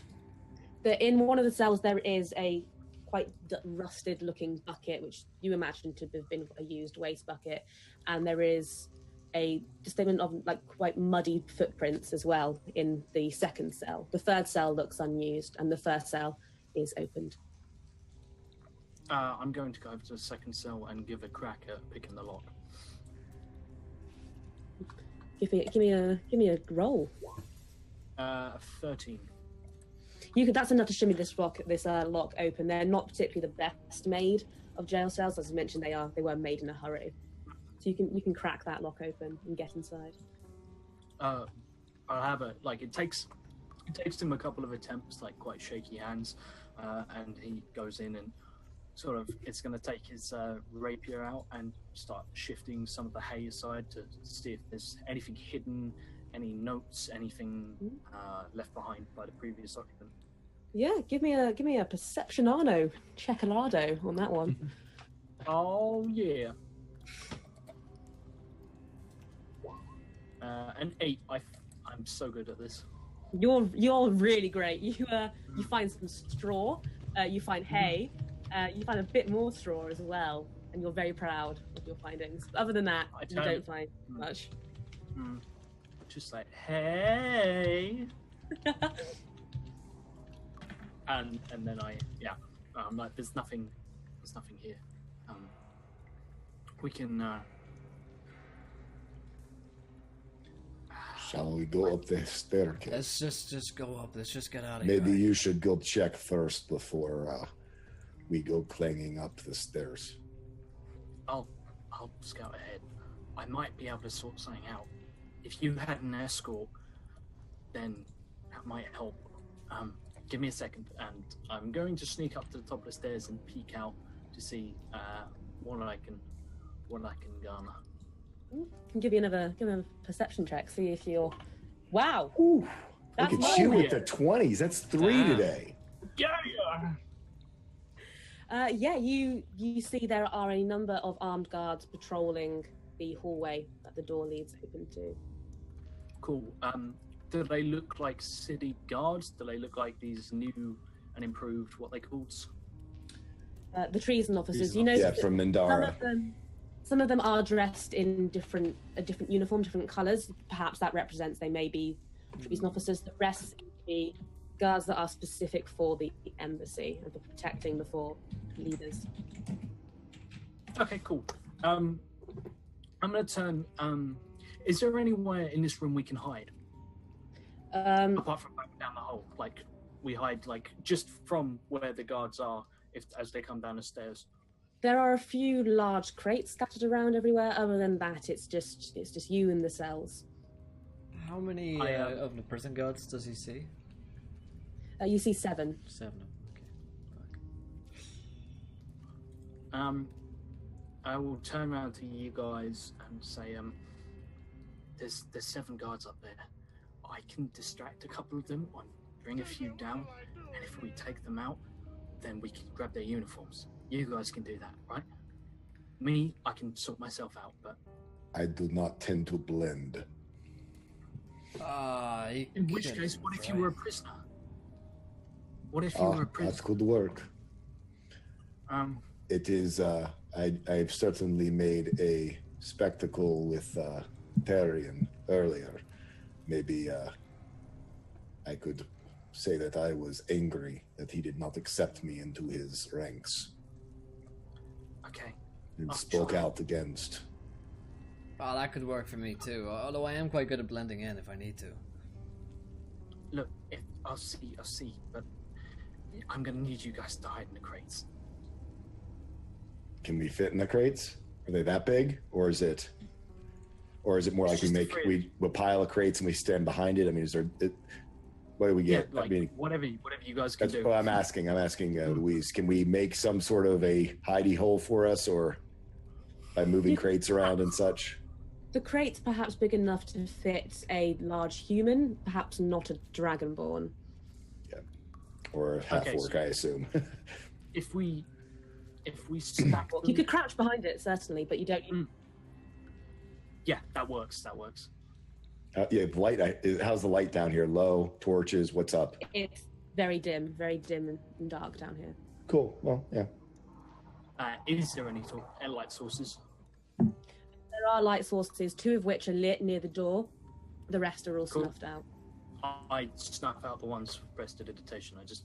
and they're gone. And then I turn to you guys and just say, hide. Hopefully there won't be a fight. I should be able to do this, but I need you guys, if anything goes wrong, this has to be over really quick, so we don't draw any attention. Very good. Put a little fatherly arm on his shoulder. Good luck out there, lad. And then I climb into my smiles. crate. He looks earnestly like happy, and I'm going to back into like the shadows in the corner of the room, take Ren, and just say, "Okay, Ren," just like we practiced before. And I'm going to set Ren up to the door, which is slightly ajar, and I can cast magic through Ren. So, yeah, indeed. So I'm going to just use minor illusion. A minor illusion. I'm just going to call out in a man's voice. just someone I've heard from around town. None of these guys just say, I need some help down here. And then Ren will just flutter, sort of like hovering in the center of the room, trying to draw some guards down here. You hear, all of you do hear the sound of armored footsteps begin to get closer to the door, quite hesitantly, as if they weren't necessarily expecting anybody to be down there. And you do see the door crack open, and two men in fact, appear at the front of the door, peering down into the darkness. They haven't quite come down yet, and one of them calls out, "Who's down there?" He's going to call out, it's like, "Oh, I'm new here," using minor illusion to say, "I'm new here. Could use a hand. I've lost my torch." Oh, but this is why, right? We don't bloody iron you bloody idiots. And one of them will start coming down. Like, how long you been here then? Literally, I only started last week. I was told to come down, clear out one of the cells. Ugh. Have you got a light? Yeah, one of them, he'll reach up and out of his back will pull out a flint, and he'll light the sources nearest to the door. As he does, through Ren, I'm going to cast this. And boosh. Please be high. 19. I deal 19 hit points of sleep damage to the pair of them.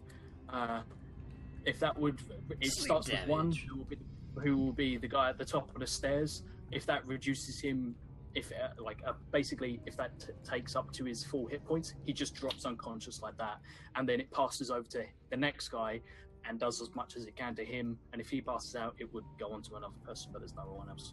So The first man drops to the ground and rolls down the rest of the stairs. The second one draws his sword immediately. cool. I'm going to jump him essentially, and call out now to the guys. Yeah. Initiative? Roll initiative, Yeah. please. What is up with my initiative roll? Damn it. That's also our viewer decision. Louise, if you want to bring that in, then perfect timing. What Yes. perfect timing. Yeah. Perfect. Damn it. Okay, so we are currently in the embassy, in the jail cell type area with the guards here and our good friend Croissant crew in the area. The viewer decision, ladies and gentlemen. When and if our players get out into the main embassy, an event is taking place, or something strange is going on. Describe to me what that is. All right. What event is taking place in the embassy? Could be like a formal function dinner. Could be a ball. Yeah. It could be a theatre production is on. Something else. You tell us. Awesome. I rolled an 11 on my initiative, so I'm still in my crate. We get to do the bomber. We get to bust out of our crates and spin around. You go first. It looks like Louise. Now, the guard will go first, but he will be classed as surprised by this action, so he doesn't get a go first off.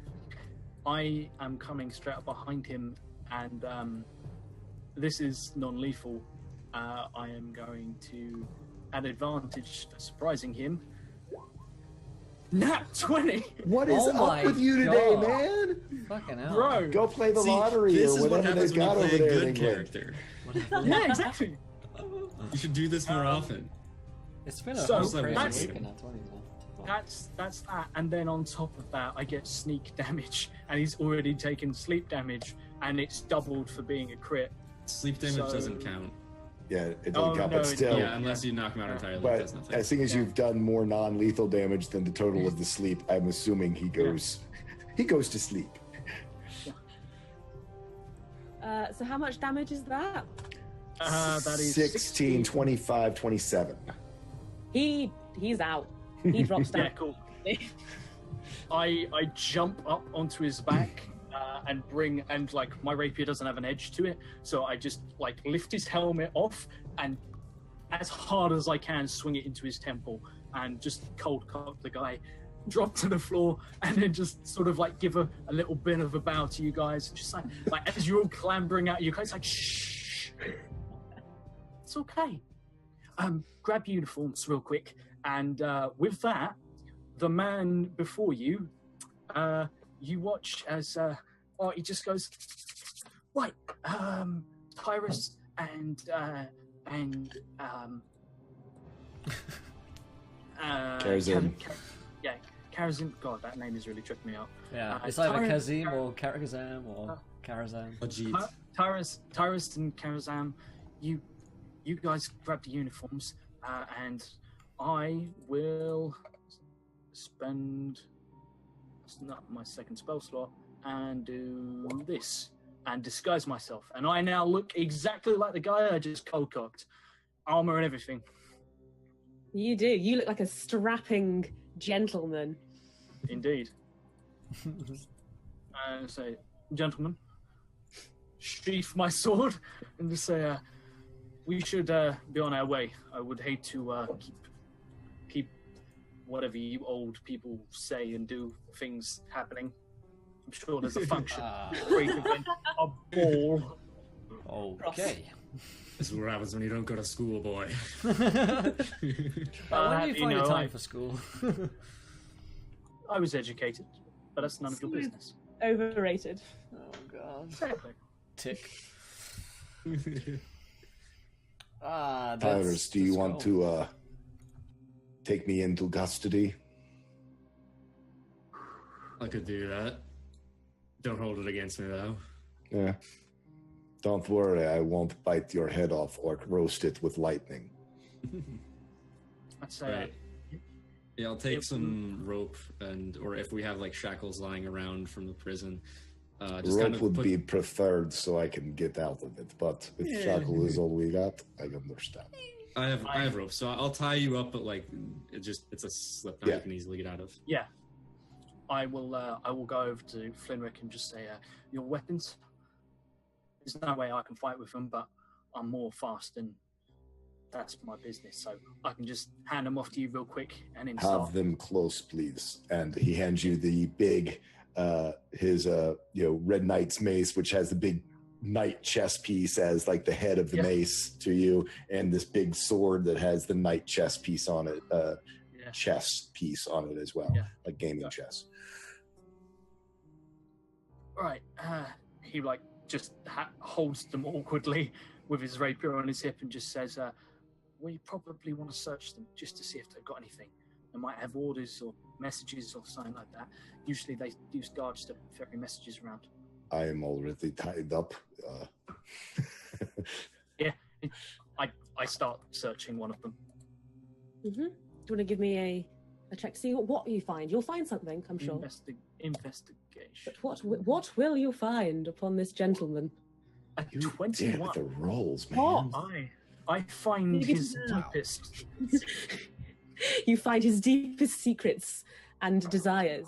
What you do find is on his ring finger is a golden signet ring, inscribed with the symbol of a crow with a fawn rose in its beak. A fawned rose in its beak. Mm-hmm. Okay. Can I roll a history check? You can. Hold on one sec. Josh makes a full cavity search. Sorry, I never. On such a good roll as well, because you are rolling very well today. Doing which good. is a surprise and a change, which is very nice. And on the 21 as well for history, you'd know that signet ring, the crow with the fawned rose in its mouth, is the national symbol of Mendara. I pick it up and I turn around and like I walk over to Karazim and say, this is the national signet ring of Mendara. You're not giving that to Polly. Why would I give her a national signet ring of Mindara? It's something that's only I don't know worn what by you city- kids get up to. Oh, What do you grown-ups get up to? oh, never you You'll mind. learn when you're older. He's so confused. Do I know if only specific people were to carry these? Like, do these definitely seem like elite kind of guards, or are they? It seems to be elite, yeah. You wouldn't expect the general Mendaran to have something similar, but not quite golden. Cool, yeah. Artie, are you Mandarin? And look at No. your crow. That's a raven. Are you not educated? Raven, crow, it is a black bird. Normally, they are very good roasted with a little bit of plum jelly. I know, like immediately Ren vanishes. I just like, And I just give you the big toothy grin, like I just totally got you. It's like little lightning. It's just like The most terrifying laugh you have ever seen. it's like all right, that was pretty good. No, I know a thing or two about countries and stuff like that. Look, this kind of signet ring is the sort of thing that you'd only really know if you were. But it doesn't matter. All I can tell you is If you had stolen from Mindarans before, it's okay. it's an elite. This is an elite sort of badge of office. Well, not really a badge of office. It's more something of prestige. It shows that these people have served and dealt great deals of heroism. It's something as a reward, a symbol of their elite status. This absolutely ain't the kind of thing that you get on a common foot soldier from Mindara. Whoever these guys are, they're hardcore. Yes, you would not be a guard just doing patrols if you were an elite honor soldier. Maybe I should wear it and pretend I'm one of them. Yeah. Do you still have your magic detection? Yeah. See if there's something strange with that ring. He looks at it and he says, it's not a bad shout, actually. Sometimes they can use them to send messages. Give me a sec. And he puts it down, sits down, and you will notice at this point that he can slightly, if you're paying attention, move through his own body. Just so you guys know, like, my head doesn't exist. You could put your hand straight through this guy's head because because you're a foot taller than me. So it is definitely an illusion, and I can only keep this up for an hour. So I will quickly, cast detect magic on it as a ritual and see. Are these rings enchanted? Does the other guy have one as well, or is it just this one guy? Go for it. Give me a roll. I think detect magic's just detect magic. Although I could roll an yeah. arcana. I could roll an arcana to see if I get anything more out of it. Yeah, give me an arcana, see if you can not only detect what magic, but see what's specifically happening with the ring. Okay. 12. You definitely sense there is some magical property to the ring. As you mentioned, it seems to be a ring of messaging, and you can catch the last trace of the last message that came to the ring. You'd probably be able to decipher as well, given time. Okay, I say like a letter service, and the bird pops back for a moment, although is literally inhabiting like midway down his shoulder, where it's like the worst clipping, clipping in a video game ever. on his actual shoulder is, and he just says, "Yeah, this thing's obviously it's a messaging service of some sort, like messenger crows. That's why Remy's a raven, because they don't shoot down ravens because they're important. They use them to send messages. It's treason. So is it possible he's been he was using it during that, or would he have to actively do something? Yeah. I was gonna say all he knows is he turned around, saw his friend falling down the stairs, and then everything went black. There's no way he got anything off there, but it's something to know in the future. Yeah, these guys are definitely elite. They've got magic items on them each. Okay, well, no time like present. All we can do is, I don't know, should we do anything with that ring? I pocket it. Oh, dick. Okay, that's, Flinrick's in jail, we're his captors. I say we bring him in. If he caused a ruckus earlier on, we say we're taking him to be held with. We could push our luck and say we're taking him to the special cells to stay with. Her name, yeah. Loria. Loria. We could say he's been taken to be held with Loria. Okay. Or we could try and take him to the commanders and find where their office is, but at this point, I'm running low on tricks. Just so you know. Yeah. And I can only do this for an hour. Okay. Let's get moving then. Oh, one last thing. I'm gonna get out my disguise kit and just Karazi's on him most times.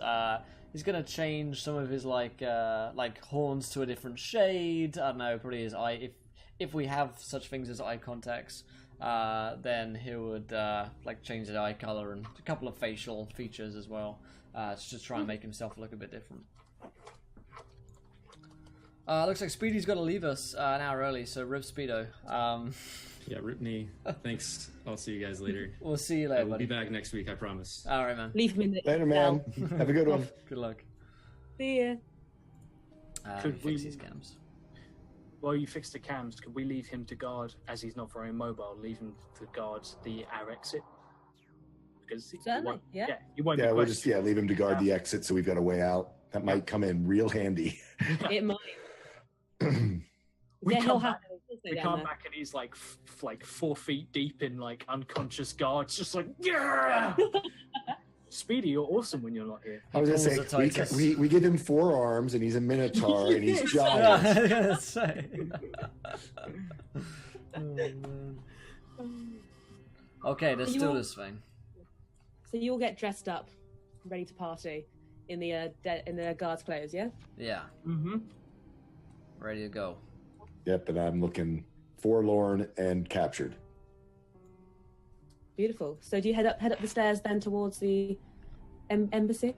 Absolutely. Let's see what we can find about Laria and where she is, and if we can get her out, then I guess we'll try doing that. Brilliant. So as you open up the door at the front, you hear the sounds of music playing, echoing throughout the hallway. Quite pleasant music. I stop, turn to you guys, and say, "This is probably a function." This is probably a function. It's the sort of thing nobles throw every once in a while to show off how lavish their lifestyles are, but they often use them to quell the commoners. It's something they have a knack for. Keep everyone obsessed with how bountiful the life is up here and less concerned with the things going on down below where common folk reside. One might suggest it would be a good idea to blend. Not too sure what you just said, but I'm with you. I'm with you. Gotcha. I will. What I'm trying to... I will be more, yes, refined. There we go.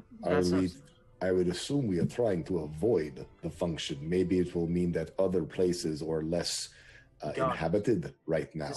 This is exactly the point. Security will primarily be focused on making sure none of the revelers wander off course, which means they will use kettling. It's a term we sometimes use to keep people contained. Kettle of fish. I understand that one. There we are. There we are. So, we would probably be in our best interest to slip on through some of the less inhabited passages and find our ways into wherever they're... This is not your first time here. Even you don't use this way that often, but before you had come many times. I sort of motion to his sword that's not there. Yeah. You know the way. He literally like draws a rapier out of his Hip. out of his leg. It comes straight out of his leg, and he twirls it round and just says, "I wasn't kidding when I told you that this was lifted from this very place, and it's always key to know how to blend in certain situations. So one might conclude that it would be best for me to be doing the talking from here on out." So you're going to go the opposite way to where the function is? Yeah, we're going to try and, I guess, like skirt around the edge. I imagine it's very central, so... Yeah, you having been sneaking around the castle before, you'd know where the main kind of ballroom is, and you imagine that's probably where they're having the ball. The music seems to be coming from there. And indeed, interestingly and strangely enough, a gaggle of what seem to be geese seem to be heading toward the ballroom. And you're not necessarily sure where they've come from or what that means, but they seem to be headed towards the party. Artie, you do not want to mess with those. Trust me. Would I know anything about this? The goddess Aquila has made her presence known in this region. Say no more. I'm aware of her. Yes. As we all are. Yes. Intimately. Yes. The deceiver herself has made her presence known. That is why we feel hinky about all of this. They seem to be the same geese that you recognize these geese as the ones that attacked you. One of them stops, like head snaps in your direction, microphone goes crazy. Yeah.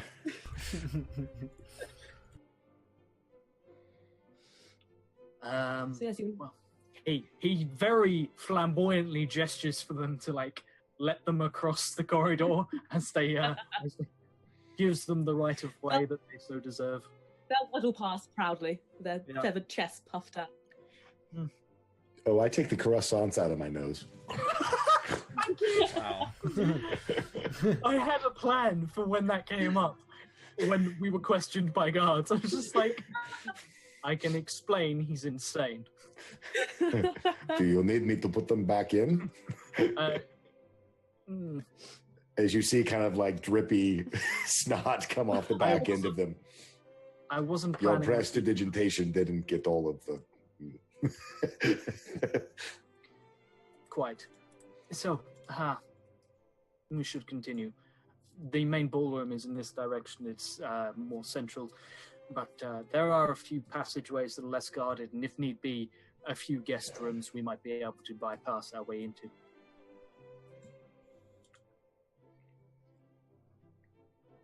Let's go.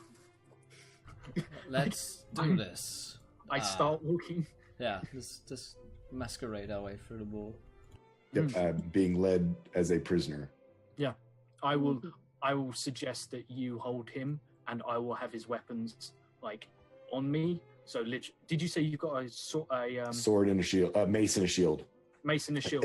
Well, it's like between a mace and a maul, so it's a big mace and a shield. Yeah, I have the shield sort of like attached to my back. So if you need it, I'll be right in front of you. You can literally take it straight off my back, and. So it's actually like it's low down, but it's. What I'm saying is it's clipping horribly through your illusion, right? No, I can choose in which dimensions I spread. So you're fat. Yeah. So you're a fat guard, so that you can have all this stuff inside of you. Gotcha. Yeah. So it's on my back if you need to grab it. But yeah, we will start heading forward. As you do head through into the next room, two other armed guards, wearing the normal uniform for the area, will approach you, and one of them will say, "What's all this then? What's going on? Who's this?" I beg your pardon. Who's this? A little gesture to Flinrick. Do you intend to speak to your superiors in such candid tones? Salute when you meet an officer. He'll look confused for a moment and then kind of give a strange salute, like, "Officer?" You're quite clearly new here. If not, you'll soon be, well, someone who was formerly employed here. we are on our way to transfer a rather dangerous and unhinged prisoner. So in case you were planning on keeping us any longer than you have to, be on your way. Hey, Matt, I'm sorry. I was just trying to do my job, right? Well, that's all we're trying to do. There is a ball going on. Do you know how many guests we have here who are an extreme security risk? You should be down there, making sure that they are secure. I mean, I suppose I could. I mean, I was ordered to be. What is your name? My name's Justin, sir. Justin. Ugh. Very well, Justin. I will see to it that you spend the next 4 weeks scrubbing the sewers if you do not heed this warning. Do not interrupt guards who are quite clearly of Mindarian superiority to yourself. Roll me a persuasion, please. Let's hope that luck doesn't break. Persuasion or deception, actually. I was going to say, it's exactly the same either way, but I'm gonna roll the deception. Actually, no, I guess it is a persuasion because I'm legitimate. What the fuck are you, man? Who are you? What is this See shit? what happens when you play nice characters and aren't the asshole of the group? Wow. 5 nat 20s today. 5.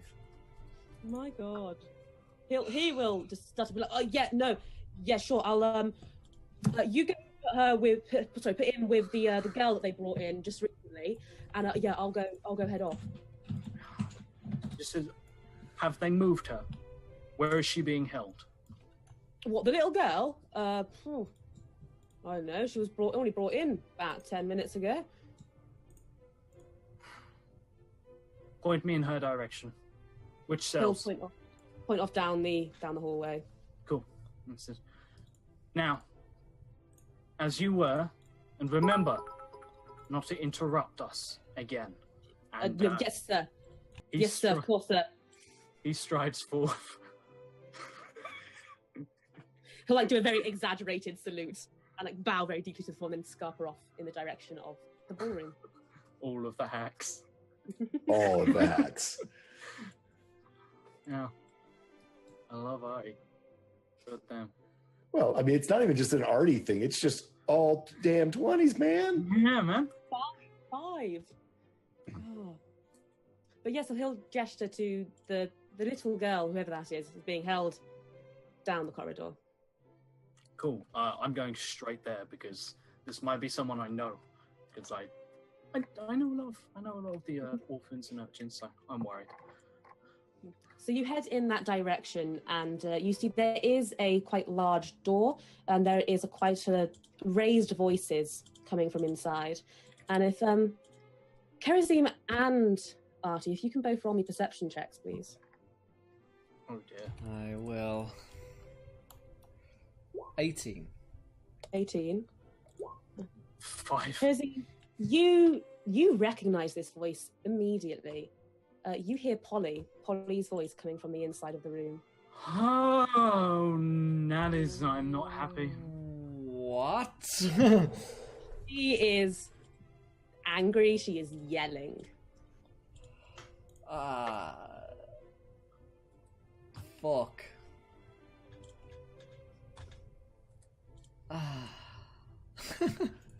I'm gonna move towards that area immediately. Yeah, I sort of hear the voice, but it's muffled and just follow you. I presume if we get closer... I assume you're sort of pushing me along ahead of you. Yeah. You are coming with. Yeah, as you get closer, you start to hear parts of the conversation, and you hear Polly's raised voice in particular saying, I didn't do anything. It wasn't me, I promise. I didn't do anything. Is she in trouble? It sounds it. She sounds distressed, at the very least. We're about to see that orc part come out of that half Yeah. orc. I was going to say, you wanted a reason to go into a barbarian rage? They have your daughter. Yeah. Yeah, I'm gonna... a very particular set of skills. Yeah, he goes full Neeson. He's gonna, watch his fists kind of, tighten in their grip, and I'm gonna like stomp towards these two guys.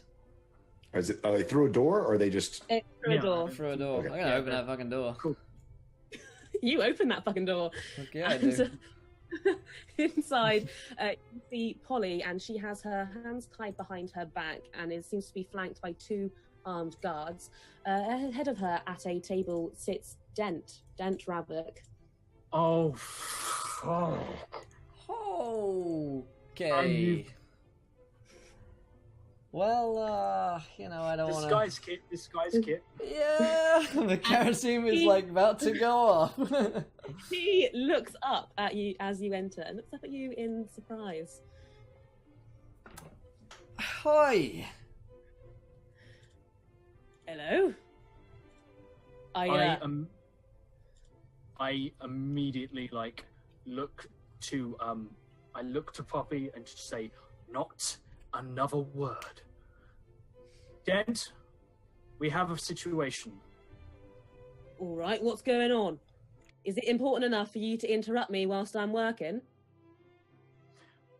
We might have found a slight security problem, and considering all of the people that we currently have here secured in this place, considering the function we are holding and how important it is to keep everyone pacified, I figured that, well, given the history of, I know you yourself knew ways in to the castle back in the day, and that's how we were successful in the revolution. Well, I have a niggling suspicion that some people might have found a second way in. We could be looking at a repeat of history. I figured it'd be something best to bring to you. Oh God, Give me a persuasion, because you're not necessarily lying to him. What the words you're saying are true. Anyway, I'd have any advantage or anything like that. I can't remember if disguise self gives me. I don't think so. I don't think it does. I think it's a flat roll.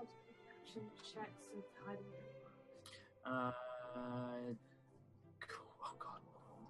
Persuasion. Ooh. He'll muse over your words for a moment and be like, all right, very well. That can be dealt with once I've finished here. Shouldn't take long. In the meantime, would you like me to take? Why is there a street urchin in here? She's being trialed. We've heard rumors that she has been working with an underground corporation, perhaps a gang, possibly. Also, it seems our little friend here just loves to put her hands on things that don't quite belong to her. Isn't that right? And he'll offer Polly a smile. I look like super angry, like I'm staring daggers at her, like, what the hell? You can tell, like this guy must obviously be aware that I'm super angry at something. Like, it's kind of obvious that I am just fucking raging. He'll throw you a concerned glare and put it down to just you're really passionate about I'm really constipated. Some bad sushi. And just say, sir, obviously I don't wish to question your authority in this situation, and I would never do so, especially in front of commoners, but given this situation, a potential security risk, is there any way we could see to it that this one was thrown in a cell somewhere to think of on her actions while we deal with pressing matters? I'm fine with pulling guard duty if need be. I suppose Me too. that could be an option. Are you all right there, friend? Sushi talking. I'm afraid Right. my friend here might know a thing or two about these urchins. You see, there was a robbery recently in his house, and we suspect, and he glares at Poppy, that we might have a few questions for said urchin. More than a few. Right. Well, I suppose so. Yeah, take her down to cell block C. Okay. I'll deal with this security risk. Would I know about where the cell block C is? You would, Artie, Yes, because I've been here before. because you've Happy. been here, you've been around. I've been around the block, so I turn around to my fellow guard and just say apprehend her, and I will push Flinrick out. Yeah, I'm gonna like grab her and like almost like punch her down. Just Polly looked more scared now than she did before. Well, No, leave me with him. you don't Again. like yourself, do you, Kerosene? No, I she might recognize me. I don't know, but yeah, I probably do look different. She looks Yeah, very yeah. concerned that this strange, constipated, Just let tall me know. man is growling at her. So she will go, knowing she doesn't stand much of a chance fighting against the amount of guards that are in this room. She will go. She doesn't look pleased about it. And I will say to her as we go out, I will basically say, now, and it's going to come out really long and arduous as he explains like the fate that is in store for her. And that's how it sounds to everyone except Polly, who I will speak in Thieves' Cant to, who no one else can understand. And I will tell her, it's Artie, your father is the orc, and you are in all of the trouble.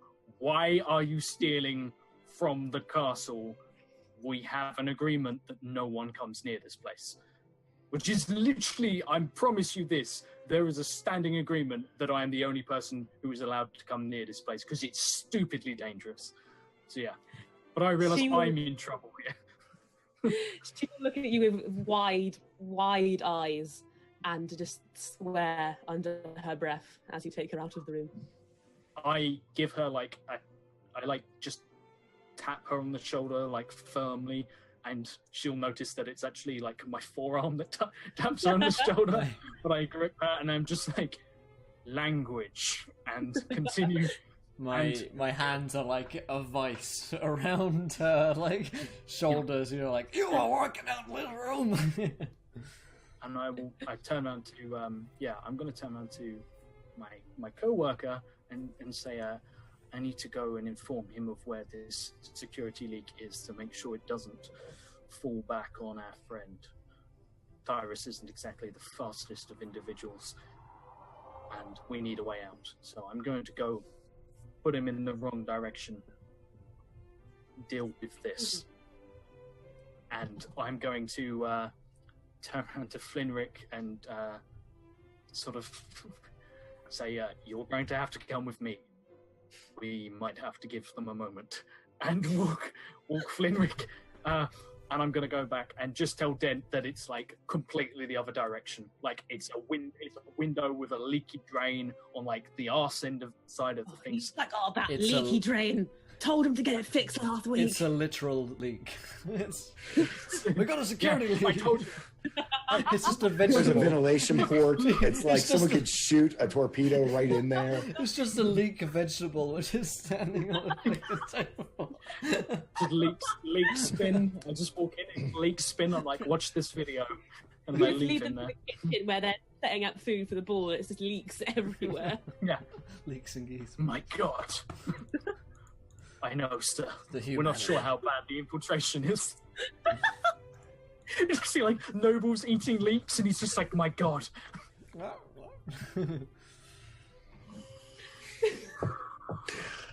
First it was croissants. Now Now it's it's leeks. leaks. We're obviously all come to this stream hungry. Yeah. We're going to have an incredible pot of soup by the end of this. It's like croissants, a nice soup. For Big every leaks. need a food item. Yes, next for your decision. That's- What food that's- item do we design the entire episode around? So, I guess, yeah, we're giving Dent, we're taking Dent away so you can have a moment with your daughter. Have fun. Yeah, you hear her. What the hell, young lady?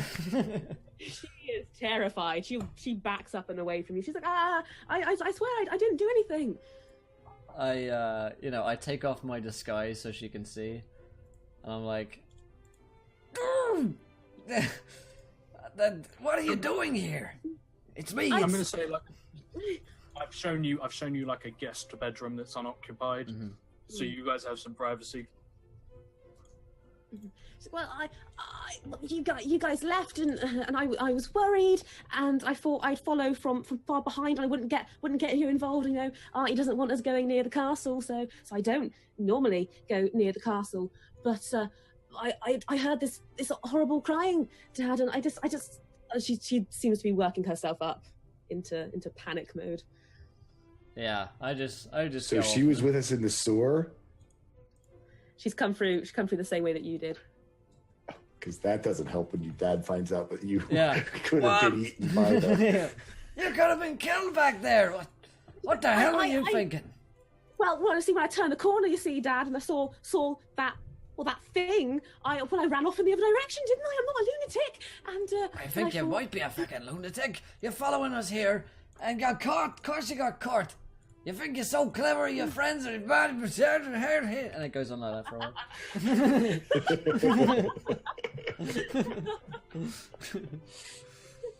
I just wanted to help. I wanted this to all be okay. Well, Dan's trying to help you, Ben. Look where we are now. Well, clearly I never meant for this to happen. This is the reason why you are not meant to be part of criminal gangs, young lady. You stay in school. You see, Dad.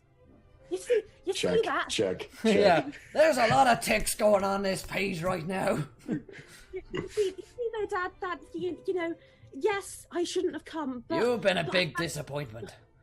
Dad! I'm not angry. I'm just very disappointed in the choices you've made. And you should think long and hard about the kind of person you want to be. I only ever wanted to make you proud. Well, sneaking around and going behind everyone's back is not the way to do that. But don't you want to know what I found, Dad? What did he find? Right, well, you know that Laurier lady, the one that everyone's always, you know, oh, she's the greatest woman in the world. You know that one, yeah? Yes.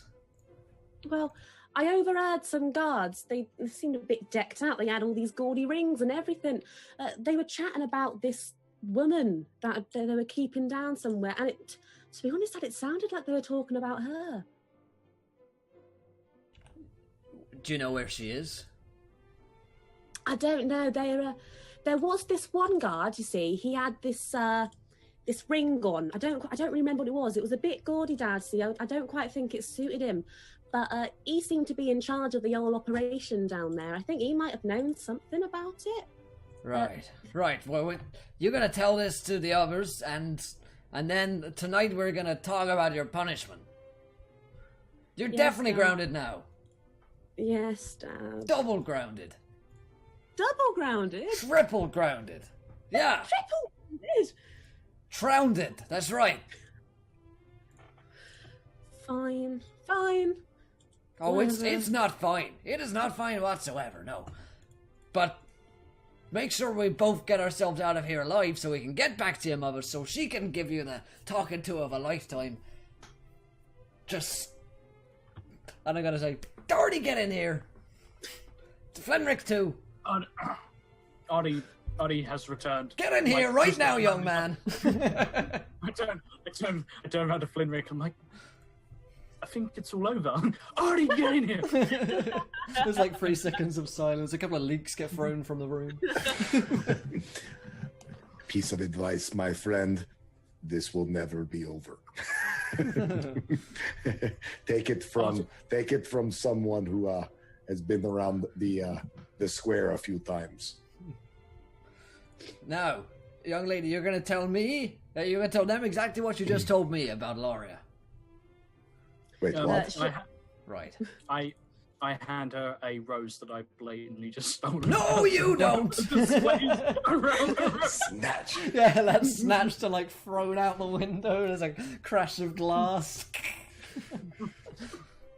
She'll try to reach out for the rose before it gets snatched away from her, and she'll offer you a sheepish smile, Artie. She feels a bit bad about what she's done, but she also Artie, in his own voice, will just say, "I told you never to come here for a reason." I'm sorry, I thought I could help. But I did, technically. I was just telling my dad, I overheard something about Loria. You heard something about Loria? Yeah, well, I think so, at least. There was this bloke, right? And he had this ring, yeah. And it wasn't quite, the nicest. It was a bit gaudy, not going to lie. Don't think it really suited him, but... pull out the ring. That's the one! Yeah, that's the exact one! Oh, don't tell me you've got one of those too, man. They're really not very nice.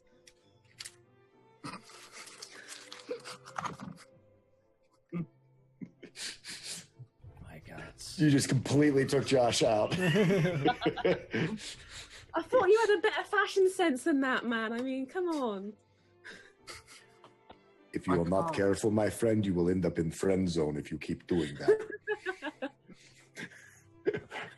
What do all these things mean? What does round the square mean? What is a friend zone? Who are you people? Daddy! Look, as much as I'd love to do this big family get-together right now, we have a problem. I can only hold this up for another 40 minutes or so we need to move. Yeah, she's basically downstairs, right? Tell him the important stuff. Yeah, sorry, yeah. So she's being held, I think she's being held somewhere downstairs. Matey boy, who had that ring that you're holding, he seemed to be chatting into it like a bloody lunatic he was. Saying all sorts of stuff like, "Oh, I'll keep her down there. Don't you worry, sir. I've got this under control." Did he have that high-pitched, annoying voice, or are you just mocking him? Just mocking him. Right. I give her a look. I mean, he was speaking like this. He was like, "All right, sir, don't you worry. I've got this one under control. You have to worry about no thing, sir, no thing at all." Right. Okay, here's what we do. Polly, you are going to go, and you are going back to... Meet Terrace. Yeah. I couldn't see his name wasn't there conveniently, so I was like, damn. We take him back to Tyrus, and she can get out with Tyrus, and we will find another way out. But making sure she's okay is the priority. I can assist with this. Can you tell her the way, or are we going to take her with us? She should not go anywhere with us. Oh, maybe she should, because then when she doesn't, she get... Oh. That's what I was thinking. I would think she's not going anywhere. No, not out of my eyesight for the next 5 years. I turn around to Karazim and I say, "Sir, with all due respect, the only way we are getting out of here is if we start making decisions. I cannot keep doing this indefinitely, and the longer we are here, the longer they realize that she is not in cell block C, which is not far from here. So, here's what we do. You will take her to Tyrus. Tyrus will get her out of here. Tyrus is safe, okay? He can take her back to the blacksmith shop, and you can keep her there, and then when you get back, you can speak with her before she's spoken with her mother. I, on the other hand, need to go and take Flinrick here down to the prison cells to transfer him. That's the only way we're going to get close." Fine. Let me assist. If for some reason you get caught and you have to fight, she will be safe. And I cast Sanctuary on her, so anyone who might try to attack her has to make a wisdom saving throw before attacking her. Okay. Sweet. Fab. So Okay. it does not last forever, so make haste. And I will say, try not to draw any attention. We'll head that direction. If I have an idea.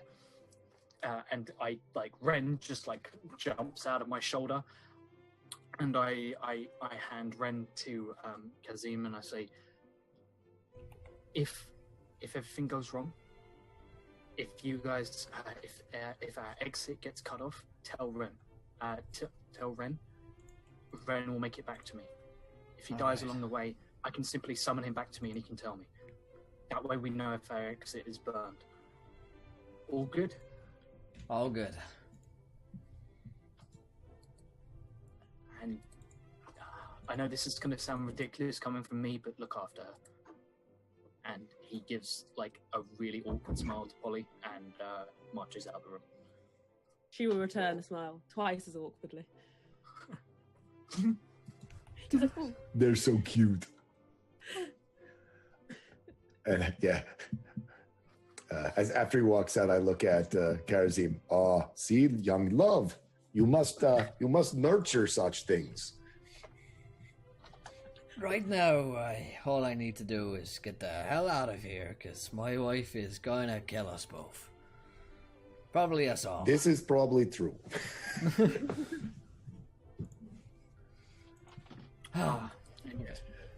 I head off. So the plan is splitting into two. Yeah. Yes, we are splitting the party. Just making sure. Just making sure that's what we do. I'm sure it'll turn out fine for everybody involved. Nobody panic. It's great. So is it Kerazine is going off with Polly to Tyrus, and Yes. you two are going down to the south. I will just say one thing. Would it be better to send Flinrick with you guys?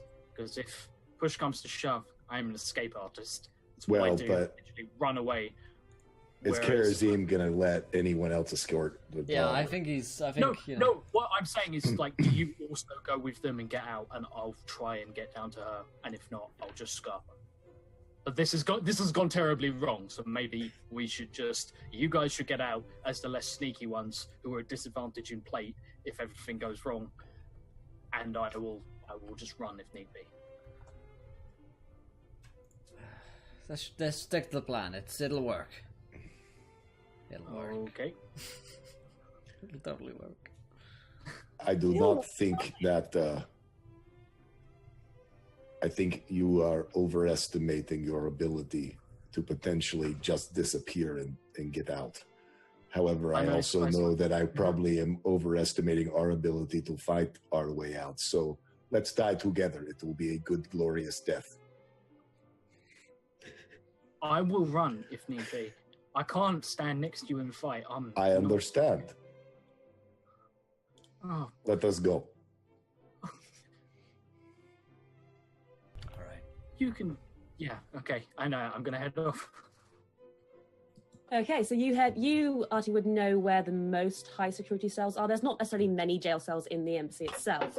That's not what it's built for. But there are a few emergency ones, and there's one specifically high security one, which you imagine if she's anywhere, she's going to be there.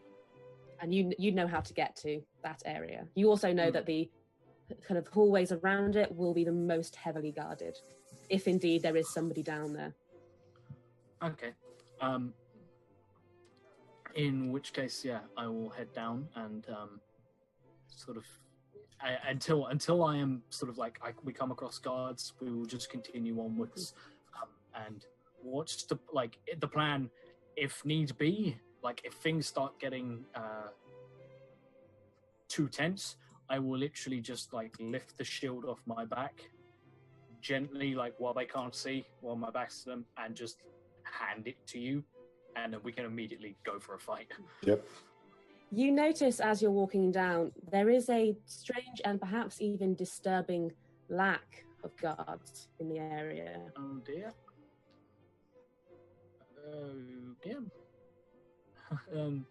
Yeah, I'll continue onwards. Continue onwards. Something is not right here. There should be security. This is a high security prison. Well, the only high security cell in the entire castle. You reach the area where the high security cell is. There's a set of stone stairs that lead down, very far down into the lower levels, down into the bowels of the city itself, really. So it's very, usually highly guarded, as I said, but there doesn't seem to be anybody here. You stop at the entrance to this high security jail cell. And just as we stop there, we'll head back over to Karazim and his daughter. What's going on with you lads as you attempt to escape? We're getting out of here. We're the quickest way through the front door, whatever whatever way is easiest to get this little one back to Terrace. I guess back the way we came up, so. Yeah, I was going to say, that's not been found yet, so. Back towards the joyous music and where the geese were is where you're headed. Right. Let's go there. I'm really sorry, Dad. I never meant for any of this to happen. We'll talk about it later when we're back home. Right now, I'm escorting you to a high security prison or something. I don't know. God, no father should have to do this. I mean, it's all part and parcel, really. I suppose. No, not really. No, not actually. No, not at all. I suppose opinions, really, isn't it? Anyway, not whatsoever. No opinions are involved in this. This is just fact. You know what? We'll discuss this later, shall we? And she'll start walking back. Yeah, we will with your mother. We'll have a long chat about your future, young lady. And I'm gonna. Can't be bad. Yay! And you head back off towards the source of the music, and you see the guards that were initially at the thing. They are still stationed there, and they look at you quite strangely as you're here escorting a completely different prisoner to the one that you were before. But they will allow you passage into the main room. As you approach the room where you know the entrance to be down into the makeshift cells, you see there are a strange assortment of what look like guests in the room, all dressed up to the nines with these fancy masquerade masks on, and they seem to be muttering under their breaths and quite displeased. Huh. Can I tell what they're sort of displeased about? You can certainly try and listen into one of their conversations. Yeah, I'll have a quick eavesdrop whilst I'm here, whilst I'm in the area. Give me an old perceptionado. All right. Let's find my perception Ringo. It's a 9. That's a 9. You can't necessarily hear anything. You get the gist that something perhaps might have happened in the ballroom, but you've no idea what. Huh. And as you step into the room, they do turn and they look at you, and they seem quite upset by your visage. Not necessarily they are guests that came to enjoy themselves, and here they are being stared down by a very intimidating looking guard and a very scared looking girl. Huh. And one of them be like, well, what on earth is the meaning of this? This is dense business. You best stay out of it or else. Dense business is the thing that's gotten us into this mess in the first place. Honestly, inviting us over for a lovely ball and then kicking us all out of the room because there's some kind of security leak. I mean, really, the nerve. Right? What aren't you, security? Shouldn't you be dealing with this? I am dealing with it, and I point to my daughter. This is our leak. I'm escorting her out of here right now. If you be out of my way now, ma'am. That young little thing isn't right. I simply don't believe it. I can't believe it either. Absolute disappointment. Tell me about it. Can you believe this young little girl is all the problems? And I look to her like, see, this is what people think of you. Is that what you want people to think of you? He is burning red. And Jeffrey, would you look at this young little hooligan? The hooligans. Oh dear, says Jeffrey. We all Jeffrey is most displeased. Gerald, she's on the other dirty. hand, You smell her. Do you see what she's wearing? Oh. I've been trying to tell her for years. Does she think she's fashionable in that? Her mom lets her go out in this. Her mother lets her go out. You can see her shoulders. I really wanted you to just. I I really wanted you to turn around to Kazim to just be like, yeah, it's bring your daughter to work day. So What can I say, lads? it would be the best. So, let me get this little rapscallion out of here and out of your hair, if you don't mind, ma'am. Please do get that disgusting creature out of our sights. Oh, steady on now. Well, I suppose the... Disgusting's a bit strong. Don't get choked out, honey.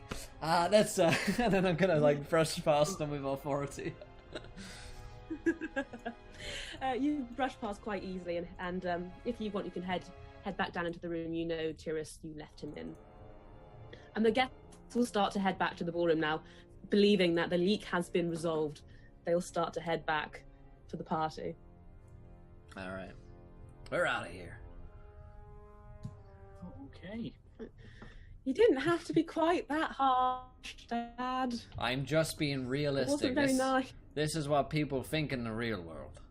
Might be all fun and games if your little friends running around, but this is what it's really like out here. People are mean to you, especially when you break the law. The real world is stupid. Well, try. Sucks. Well, I agree, but try getting hired when you're a convict, okay? Gotta think of future prospects. Gotta okay? think of your future prospects. It's very important. You're going to college. Exactly. I need to know that you can look after me when I'm old. Yeah. You're not gonna put me in a home. That's right. You know, Artie always does say we have to look out for our futures. He's a very responsible man. I wish I could say the same of you. Thanks, Dad. Disapprove. Yeah. Not your mind. Kerosene like bursts a fucking blood vessel. By the gods. Roll initiative against your daughter's disappointment. So the way is clear for you to head down into that room. Okay, yeah, we're down there, and I'm gonna hand her off to Tyrus. He will happily take her. That seems to have gone well for you. Congratulations. Moving back over. As Speaking of things that went well and things that aren't going to go quite as well. Speaking of things that are going great, let's head over to Artie and Finrick. So you stand there at the entrance to this dungeon type area. What would you like to do?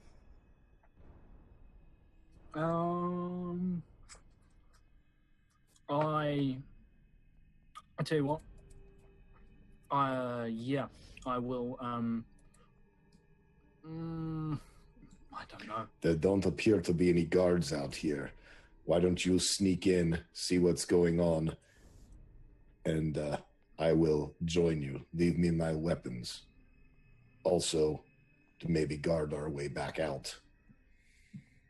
Let's split the party even further. I believe it will be a good strategy. I put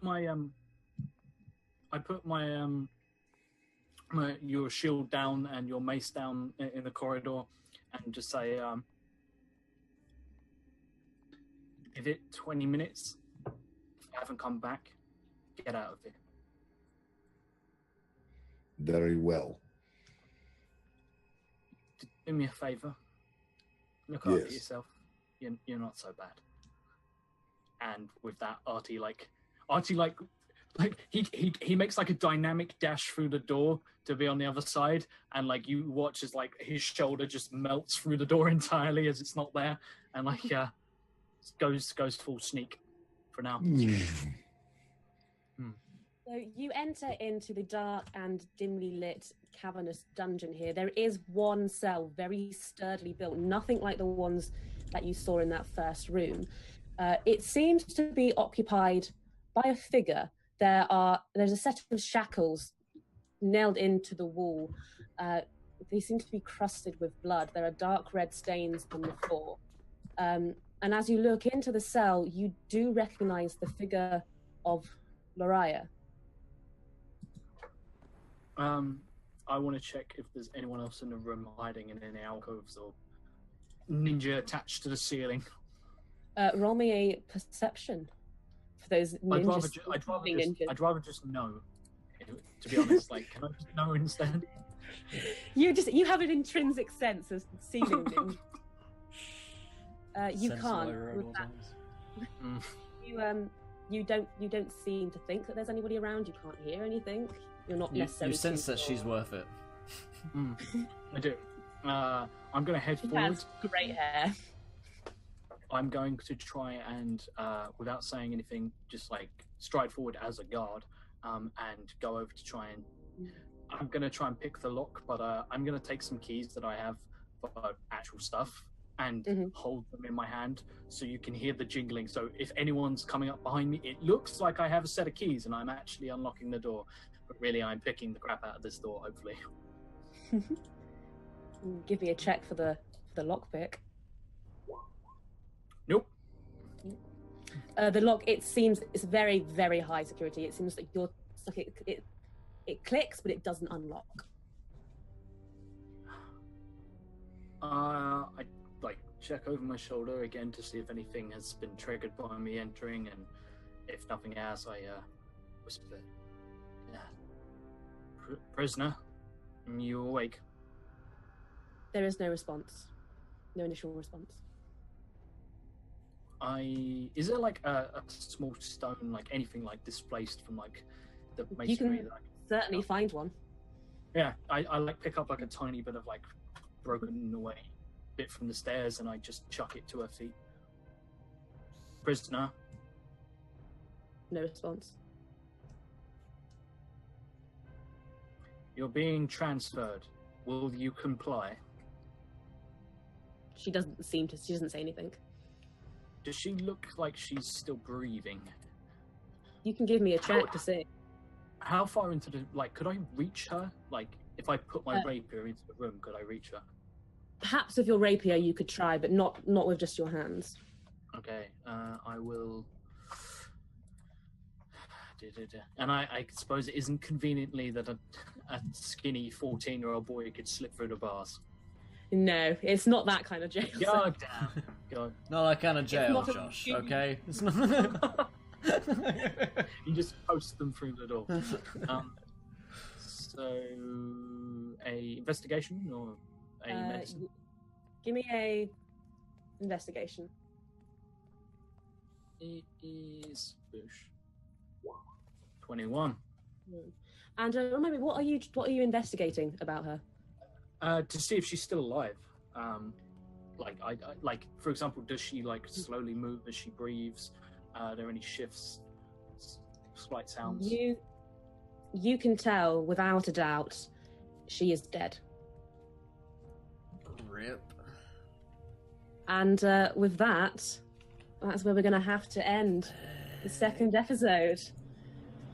They got her. Got him. Fuck. Rip Loria and her beautiful locks of hair. Damn it. Well. We'll never know her secret. For her Yeah. hair.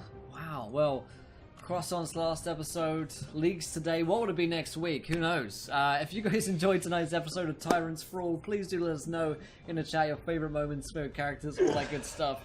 Also, if you haven't followed yet, hit that follow button and join us. Of course, we're going to be back on tomorrow for Wayward Tides. We've got a special guest, Kitty, joining us for the beginning of that at 1 p.m. And then at 4 p.m. we've got the premiere of Tales from the Yawning Portal with our wonderful Dungeon Master, Ben Counter, DMing for our Wednesday crew. But yeah, let's go around the cast and crew. What do we think of tonight's episode? Where can we find you guys online? And of course, stick around and chat. We're going to go on one of our classic El Clasico encounter raids. Very Ishman for the 8 months. Oh my lord!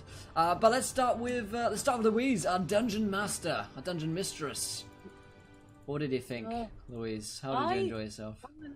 I enjoyed today so much. I just love the relationship that's coming out so far between Karazim and Archie. It's my favourite thing. I love the book. It's great. It's quite enjoyable. It's great.